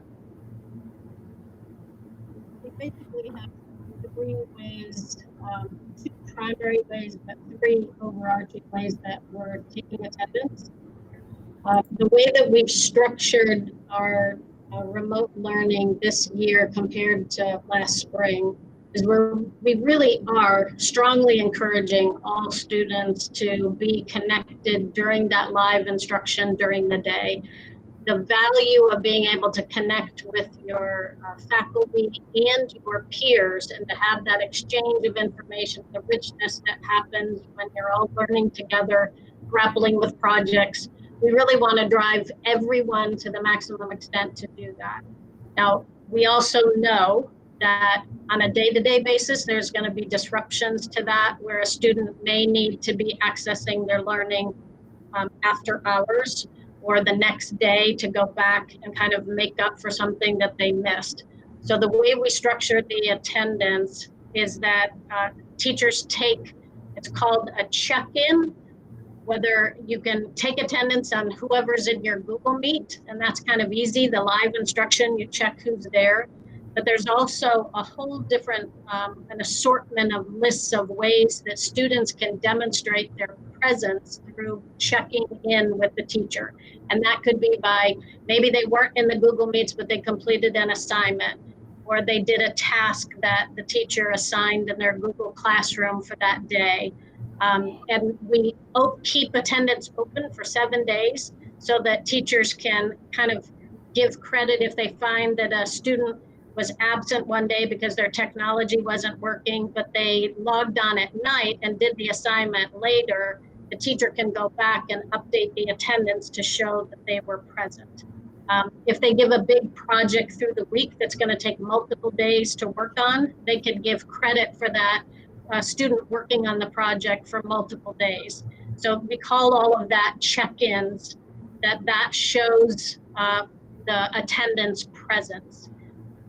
Then the other way is kind of looking at our digital reports, and those are not all live yet. They'll be live later on this week. That we also can see the activity that how many minutes a student uses our literacy software and math software called iReady. And we're also providing that to school staff, both faculty and staff, to take a look at that, because that's another way to demonstrate your presence by working in our digital instructional tools. So we're not looking, you know, it doesn't have to be just one way. It can be kind of multiple ways that you demonstrate your attendance.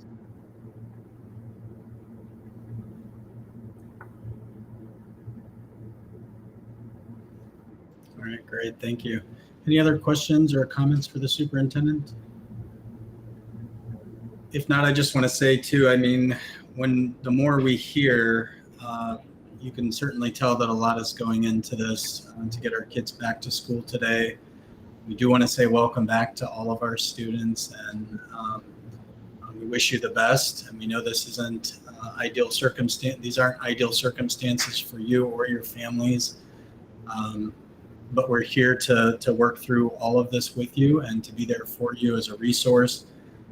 I will say that, having a freshman this year in Akron Public Schools, I've enjoyed and appreciated the communication that I've received both via mail and via email from our son's school.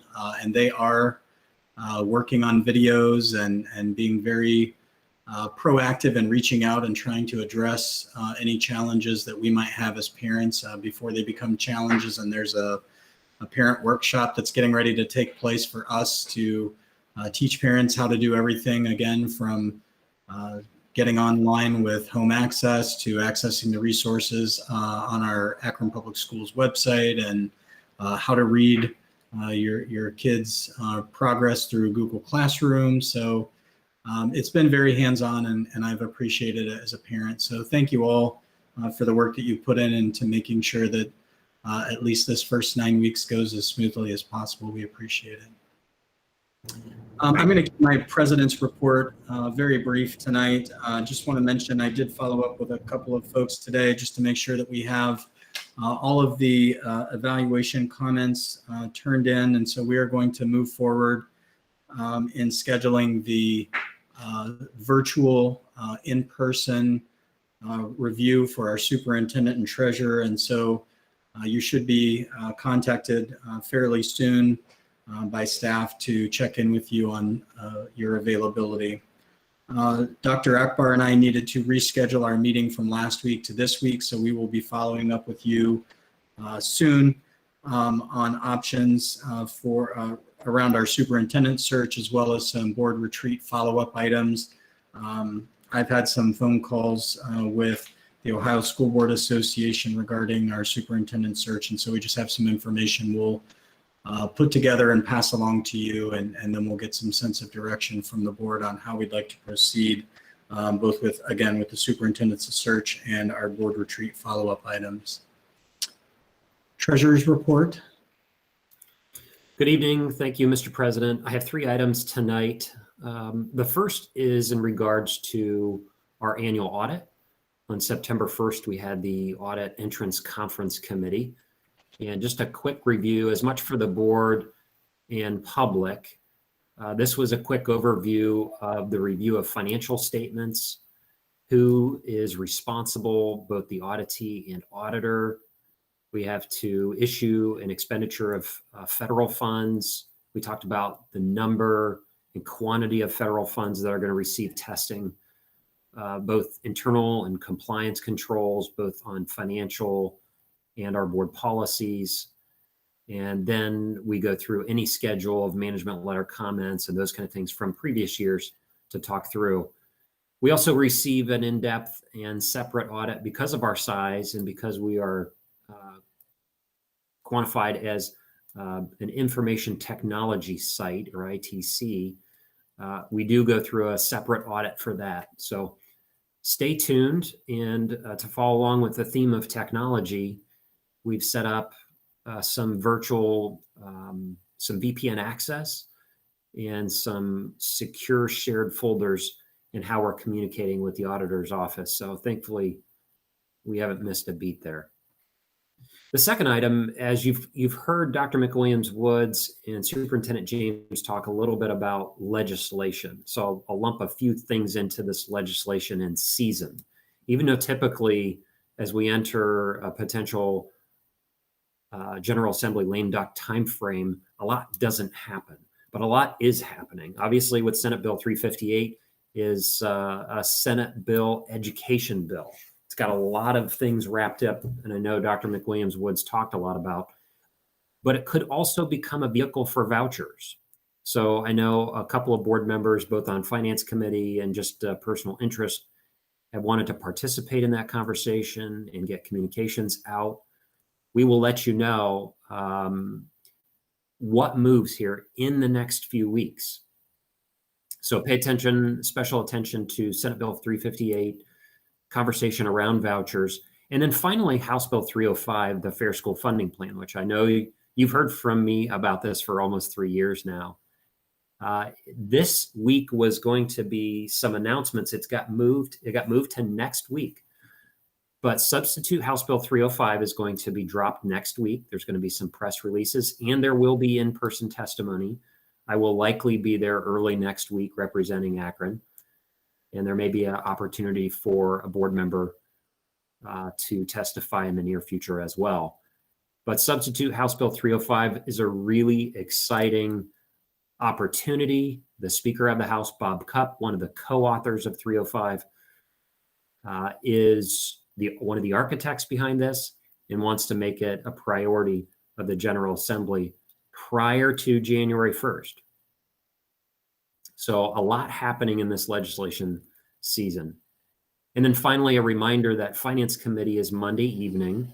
And the reason I just want to throw that reminder out is we're going to be taking a deeper dive into budget versus actual. I know that may not resonate as a really exciting time, but what we really do need to take a look at is what our budget looks like in terms of a $500 and $600 million organization and what the realities of a COVID and virtual type opening are like. And I want to be very transparent. We've been reporting on this about every 2 weeks. So we will bring back messages from the Finance Committee to the board committee as a whole to talk about where we're running over budget, under budget, what CARES Act funding is supporting. And those are really important messages as we think about restating our forecast, as we head into a potential levy season and how to make decisions about that. And a lot of people are depending on some of the guidance information that we review in Finance Committee. So just a quick plug there. Thank you, Mr. President. That concludes my report. Thank you. Any questions for the treasurer? All right, committee reports, legal contracts and board policy.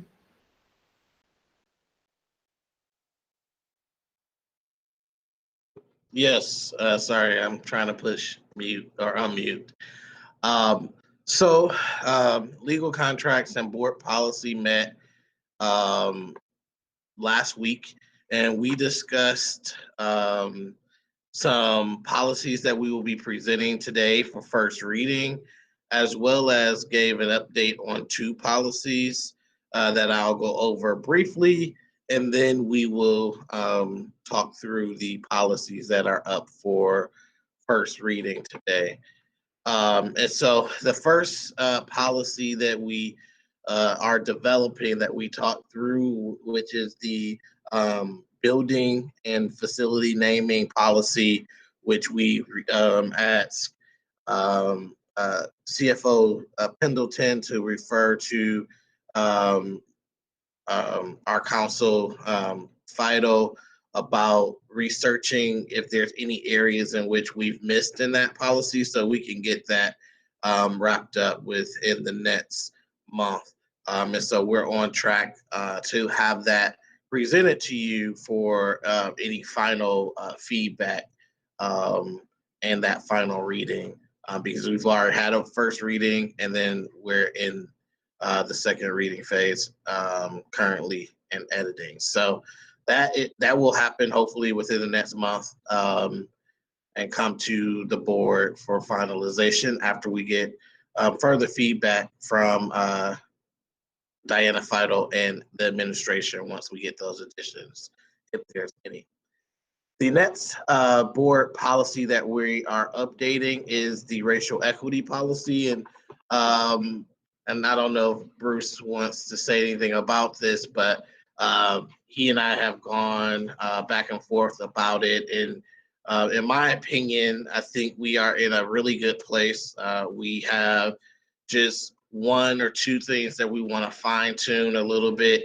And by the end of the week, get that out to the administration and to the board, so you'll at least know where we are with that.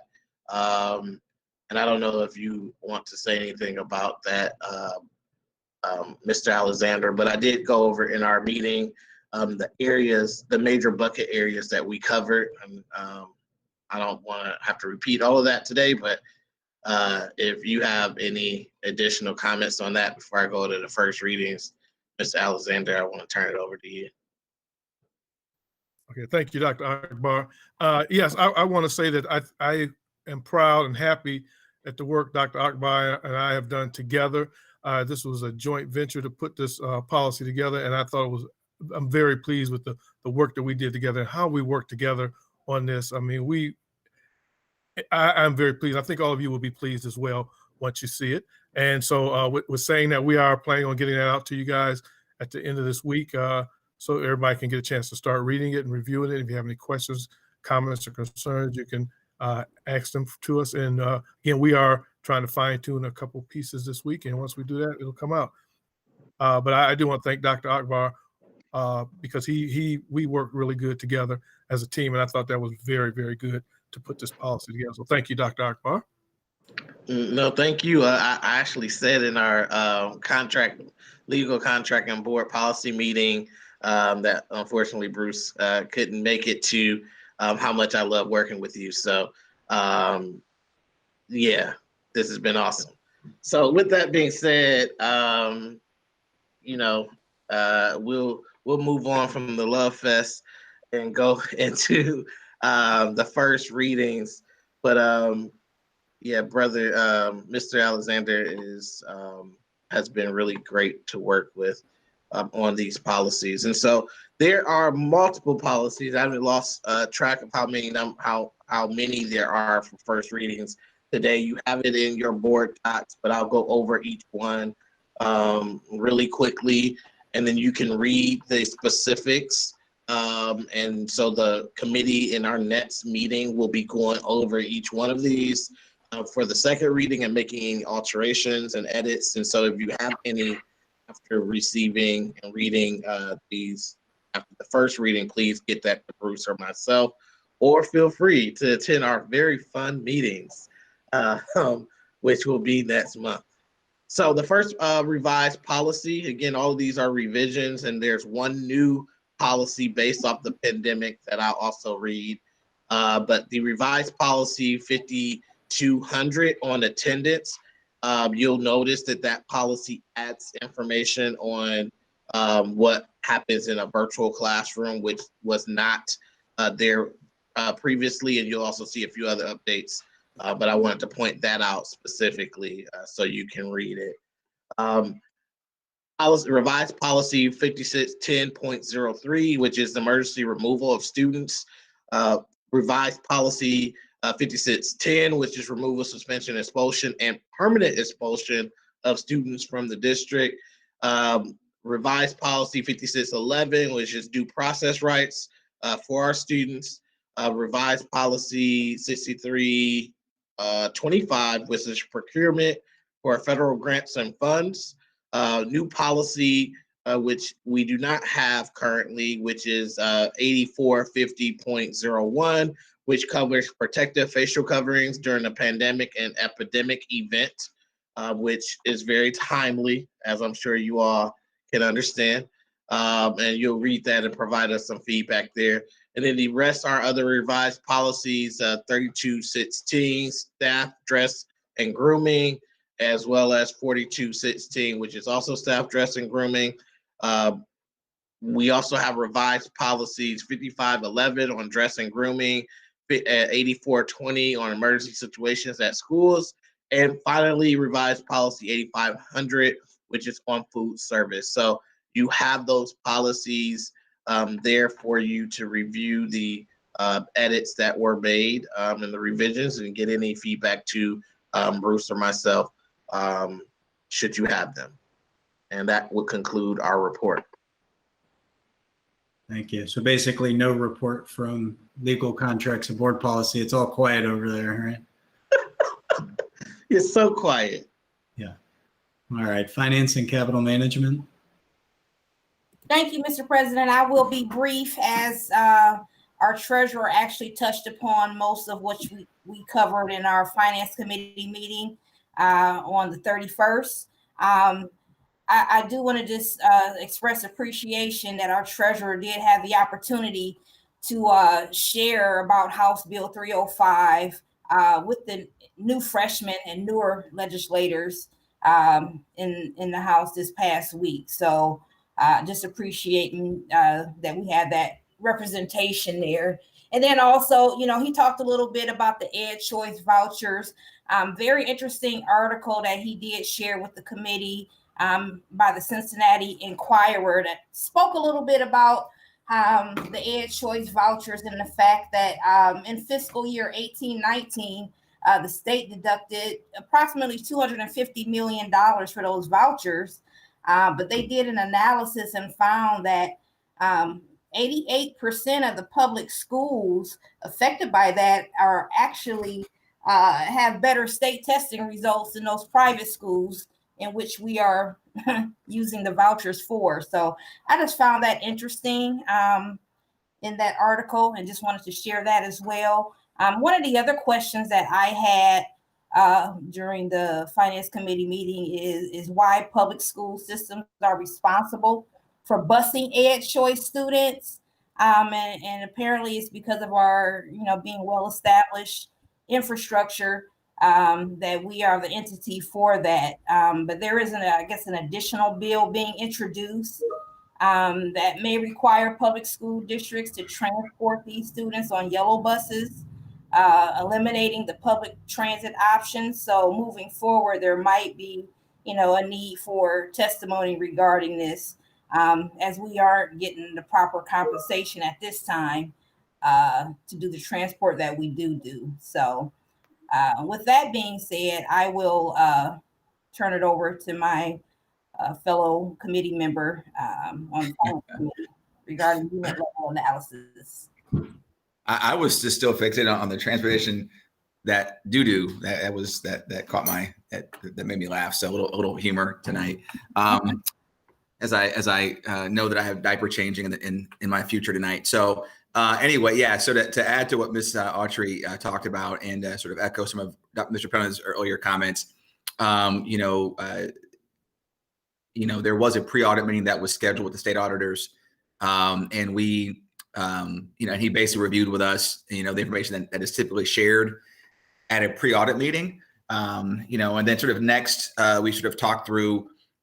We reviewed the March 23rd, 2020 resolution that the board passed, and where we voted to continue payroll for certain classifications of employees during school closures due to COVID. So basically, at this time, the district is plans to continue paying all employees under the assumption that this will be a temporary shutdown. So all these employees will have duties as school begins.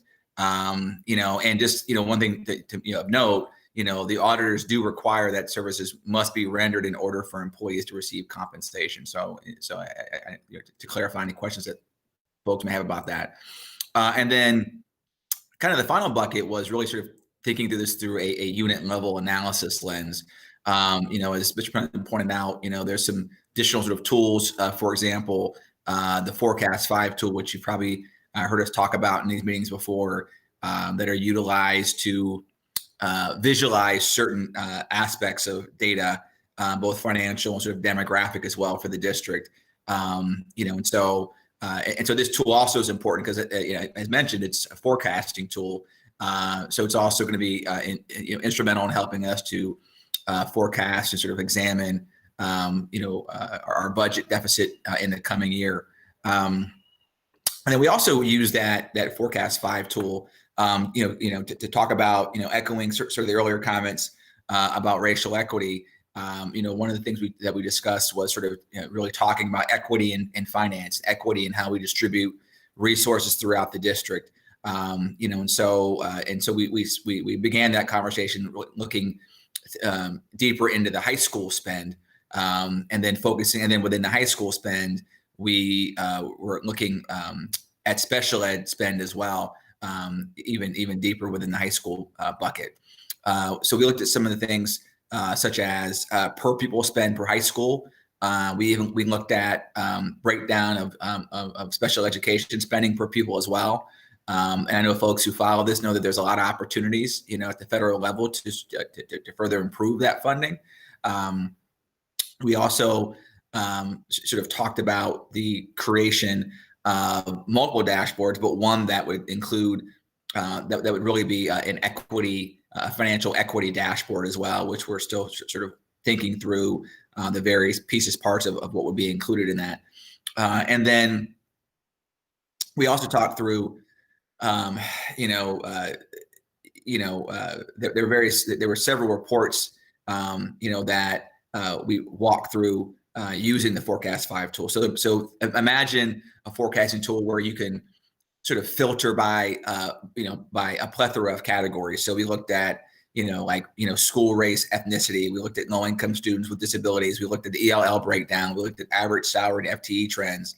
And so at the next meeting, amongst the things that, that Ryan talked about, that us focusing on next meeting, one of the things that came out of this last bit was really wanting to take a closer look at instructions costs, really overlaying that with teacher seniority. So, a lot of times we talk about, from an equity standpoint, are we spending more, just as an example, right? Are we spending more to educate students? Is that a function of, is it solely a function of, and it's not, by the way, but just as an example, the question would be, it's solely a function of the fact, are we spending more in certain schools because the teachers have more seniority? So is it really a function of teacher seniority, or are there other factors that we can be and should be looking at? So that's sort of where we're going with this, especially as it relates around equity and finance. And so I'm really looking forward to the next steps in that journey, and certainly invite all of you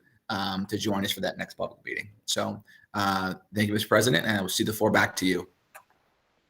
Thank you so much. I just want to echo too on something Diana was pointing out about the Cincinnati Enquirer article. I mean, it really, I was really taken aback by the statewide numbers on the analysis that they did for the voucher schools, and in particularly locally. And I just received an email from someone recently who made a comment or a reference about Akron Public Schools that I thought to myself, this is the type of article that I need to link back in that email. There was only one school in the Akron area where students who are taking advantage of the vouchers and enrolling out to other schools. There was only one school in this area that those students are going to that we're not outperforming. And so while the grass may always seem greener on the other side, I mean, when it comes to academic achievement and performance on state standardized tests, Akron Public Schools is still outperforming even those schools that by and large that people are taking vouchers to. So just something for us to keep, and it's backed up then when you think about the presentation that we received from Dr. McWilliams-Woods on the state report card. And several meetings that we've had recently where some of that same data is sussed out a little bit. So it's not to say that we're exactly where we want to be, but we're certainly moving in the right direction, and we're certainly faring better than sometimes people think that we are. So anything else or any questions for finance and capital management? All right, instructional policy and student achievement. Dr. McWilliams-Woods gave most of the instructional policy report, so I will toss it to Ms. Mansfield if she has anything extra to add. Thank you. So I just wanted, she did a great job of covering a lot. And then the superintendent jumped in there too with a lot that we covered. So we do a second meeting that's just a quick phone call update. So we did have that this month and just this last week. And one of the things that just wanted to point out, we do have a presentation at CUBE this year by Aaron Markovic, who is part of that Forecast 5 team for the district.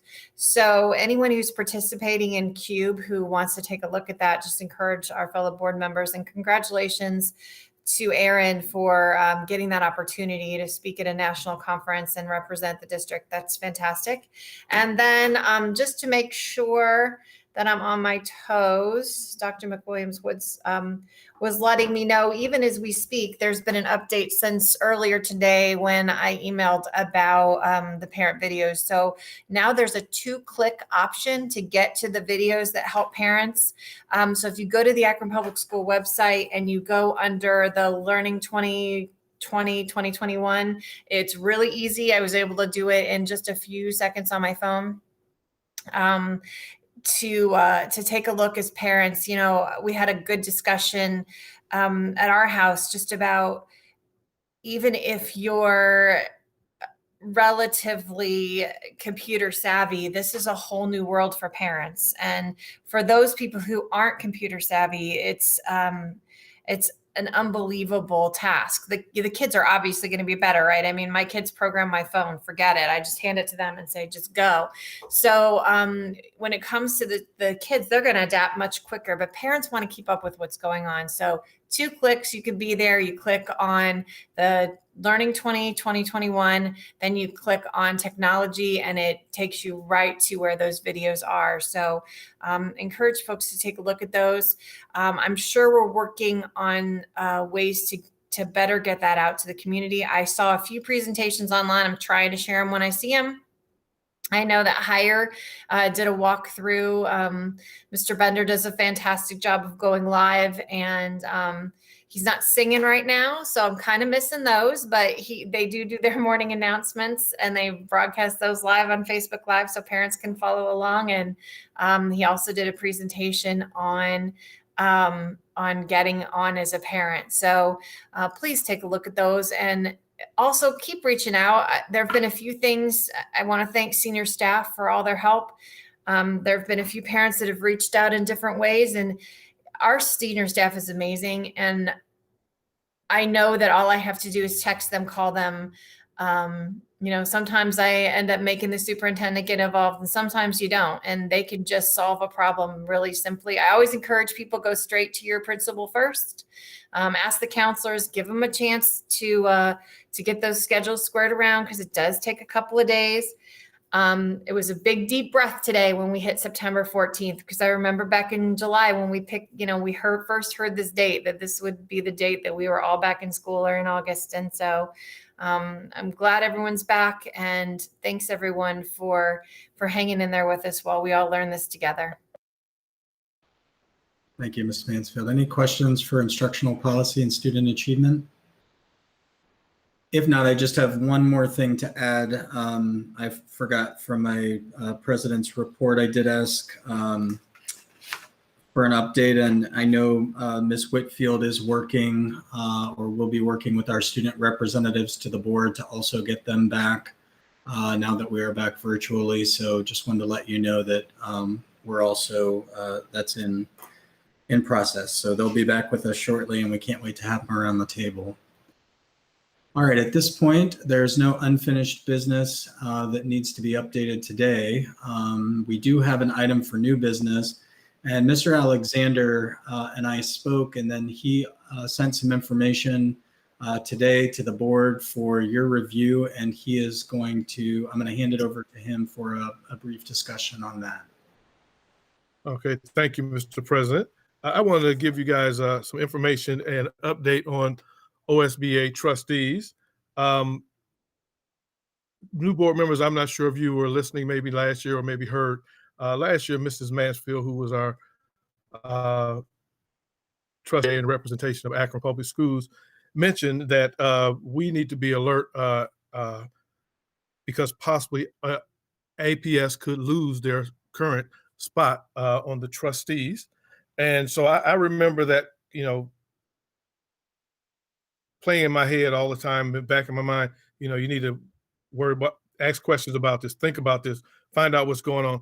So what I did is, let me back up. So currently we as Akron Public Schools have an automatic place on the trustees right now.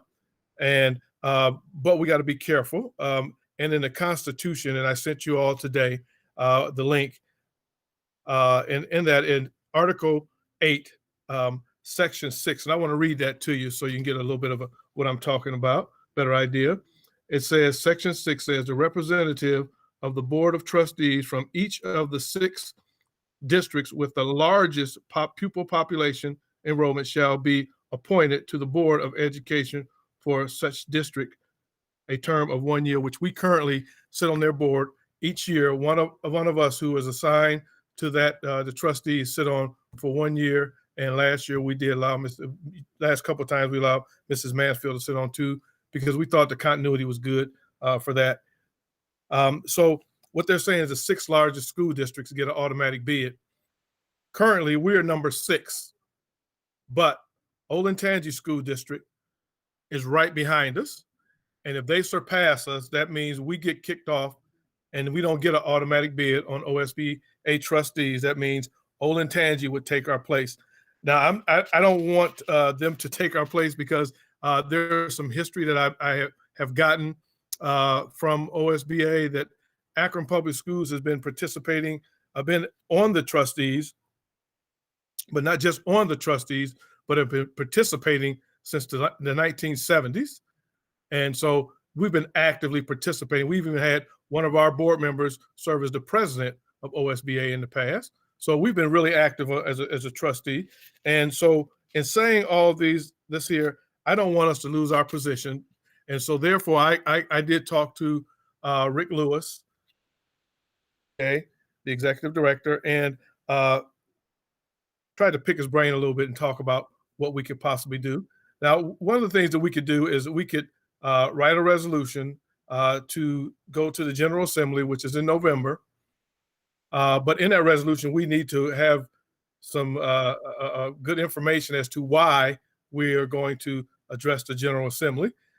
Now, for that to happen, it has to occur, and we have to have that resolution in by the end of this month, which is not much time. So we'd have to do a lot of work in order to try to get that taken care of. So I wanted to make sure I brought this to your attention so we can possibly discuss what we like to do. But what I did is I did come up with a couple options too.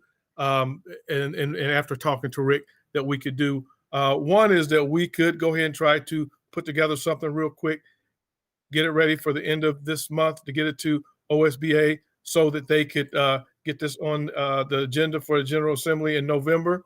That's one option. Two is that we could, which I haven't, I will be on a phone call with the regional director, Reno, to speak about this here, as well as the president-elect to speak about this as well. And I'm going to call a longtime trustee, Susie Larson, who has been on the board a long time, and they will give us some more support and some guidance. But in speaking with them, and Hope was speaking to them, the regional director, which was Reno, who could probably give us an appointment, and we could be appointed from the region to OSBA trustee, and that will give us a seat at the table. The only concern I have, and I want all of your input on this here, is do we want to move in that direction and allow them to have us give us an appointment from the regional, or do we want to try to get some type of resolution to address the General Assembly to try to see if we can structure it somehow, or they would structure it and look at the Constitution or the bylaws and say, hey, we can look at this in a different way, because they did look at it, I believe it is in the early 70s, where Akron Public Schools did put this on the General Assembly as well. It got some votes, but it didn't pass.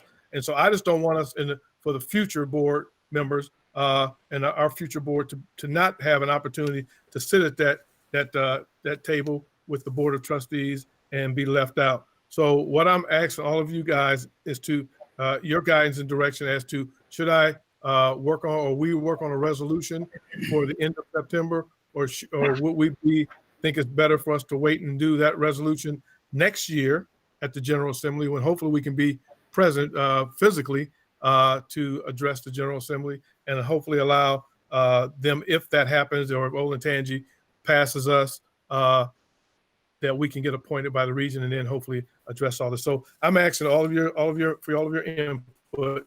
I know it's a lot to digest. You don't have to answer anything now, but I think we need to figure out, because I don't want the future of Akron Public Schools to not be at the table at the OSBA trustees. And I don't want there to be other regional directors or other regional board members that say, hey, Akron Public Schools has been maybe on there for a long time, let's put somebody else on there.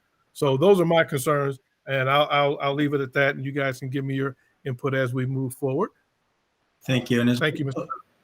Thank you. And as we open it up to questions and comments and feedback from the board, I just want to say, first of all, a quick thanks both to Lisa Mansfield, who, as Mr. Alexander said, was our trustee last year and started really putting this on our radar for the work that she did, and Bruce for the work that you're doing now. I think this is extremely important, especially from a policy perspective. When you think about the fact that there are districts in the state of Ohio, but there are very few large urban districts, I think it's important that those larger districts do still have a seat at the table from a policy perspective. So personally, I would favor a resolution from my perspective, try and move the needle in terms of making sure that our larger urban districts are at the table when it comes to OSBA, again, from a policy perspective. So that's my personal thought, but I know Ms. Mansfield, I want to hand it over to you as our trustee from last year, and I know you had some experience with this, so please. Sure, I appreciate it. Bruce, whatever you need, I'd be happy to help, whether we decide as a group to go forward this year, next year. One of the things that confuses me is Toledo has 2 representatives, and that's because I think they represent the region and they represent their district. So that's one of those things where it is possible to have people that serve, and they do a great job. I like my Toledo counterparts. They're very good at speaking highly of their district. I usually come back and say, we need to brag more because they brag so much. So I love the representation that our district brings. And I think that it's really important that we have that voice. Here's my concern. And this was what I brought up last year, and I think the year before, because, the writing was really on the wall, and then they started rewriting some parts of the bylaws and tried to be on a committee that would help to kind of guide that discussion so that we could stay on. And I wasn't successful. And in reading the past bylaws, I saw where other large urbans had fallen off. So as Canton got smaller or Youngstown got smaller, and there were pleas for them to stay on, and they weren't successful. So there were not concessions made so they could stay. So I'm concerned that, yes, there are 600 districts, and not very many of them look like us, and not a whole lot of them think like us either. And, having that equity piece and having the strong representation that our board brings of diversity is not necessarily representative of all districts in Ohio. So I love having our voice there. And so anything that I can do to help, I'd be happy to. I think we should go at it both ways. I think we should try to get a resolution passed. And I think that if we need to be regional representatives, that we go after that too. Agreed. Those are good comments. And it's even more important when you look at the fact that many of those districts, when their policy issues or concerns that they have too, as well from public schools, when the state wants to have input on House Bill 305, they look to Akron Public Schools. It seems to me that, that it's important that there be a mechanism for us, and there might be some power in uniting some of those folks that, like Canton, who may no longer have a sort of permanent seat on the Board of Trustees, to gather some support from those other districts to approach OSBA with perhaps even a joint resolution of some sort. And so to the extent, Bruce, that I can help in reaching out to the other boards as well that may be affected by this, please let me know, our urban counterparts. Right. Other questions? I do have a comment, and I believe that we can remain on the board. I think our representation is very important on the board, because people do look to Akron for a lot.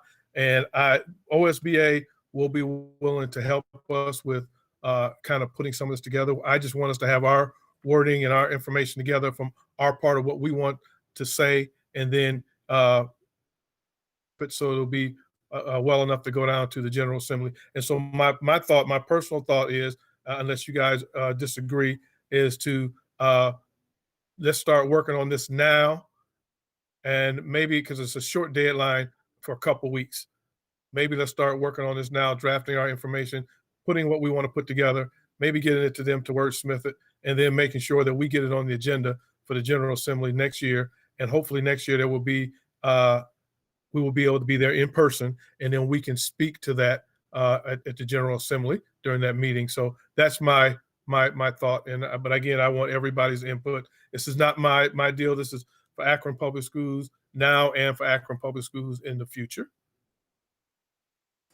Thank you. And I just noticed that Valerie rejoined. Valerie, did you miss much of that conversation? I did not notice that you had dropped off. No, I got most of it. Thank you. Thank you. Are there questions for Bruce? If not, I like the plan, Bruce. Okay, thank you. And then please, any input you guys have, look at the Constitution. I will be sending you some more information, that some little bit of more historical information that I received. I requested, and they did send it to me, and so I'll be sending that out to you all as well. I didn't want to get everybody inundated by all this stuff and get confused, but I wanted to make sure that we knew this part first, and then we can look at some history, and maybe that can help us as well. Thank you. Time then, there is a need to recess into executive session pursuant to Ohio Revised Code Section 121.22 G3 to meet with board legal counsel to discuss disputes involving the board and or the school district that are the subject of pending or imminent court action, and Section 121.22 G4 negotiations or bargaining sessions with employees concerning compensation and other terms and conditions of employment. So move. Second. Thank you. We have a motion by Mr. Alexander and a second, I believe, by Ms. Autry. Is that correct? Yes. Thank you. Roll call, please. Mrs. Mansfield, Yes. Mrs. McKittrick, Yes. Dr. Akbar, Yes. Mr. Alexander, Yes. Ms. Autry, Yes. Mr. Bravo, Yes. Dr. Hall. Aye. Thank you. For the benefit of the public, we're going to exit this meeting for a brief recess into executive session. We will return from executive session. One item to consider following executive session. So be back with you shortly.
Oops, sorry, I'm talking and I'm on mute. We have all of our board members back, so I think whenever Mr. Rittenhouse is ready.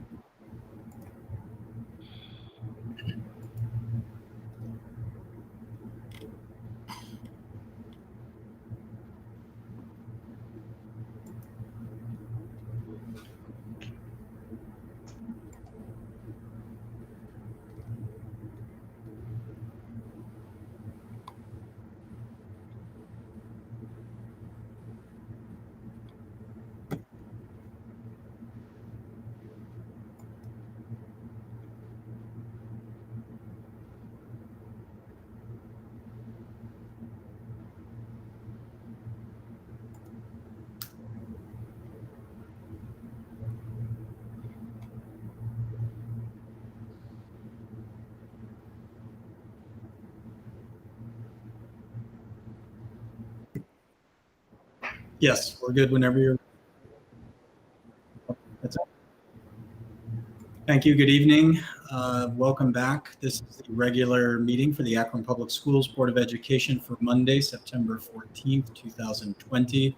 We're just returning from executive session, and we do have one item for consideration before this board, Resolution 20-128, a tentative agreement between the Akron Board of Education and the Ohio Association of Public School Employees, Local 689. At this point, we'll entertain a motion for that resolution.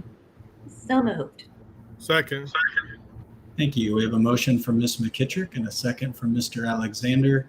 Any comments, questions, or discussions on this item? Hearing and seeing none, roll call, please. Mrs. McKittrick, Yes. Dr. Akbar, Yes. Mr. Alexander, Yes. Ms. Autry, Yes. Mr. Bravo, Yes. Dr. Hall, Aye. Mrs. Mansfield. Yes. Thank you.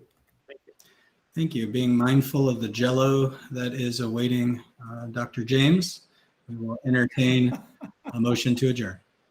So moved. We have a motion and a second. We are adjourned. Have a good evening. Don't want to the man and his jello. Good night. Good night, everybody. All right, have a good night.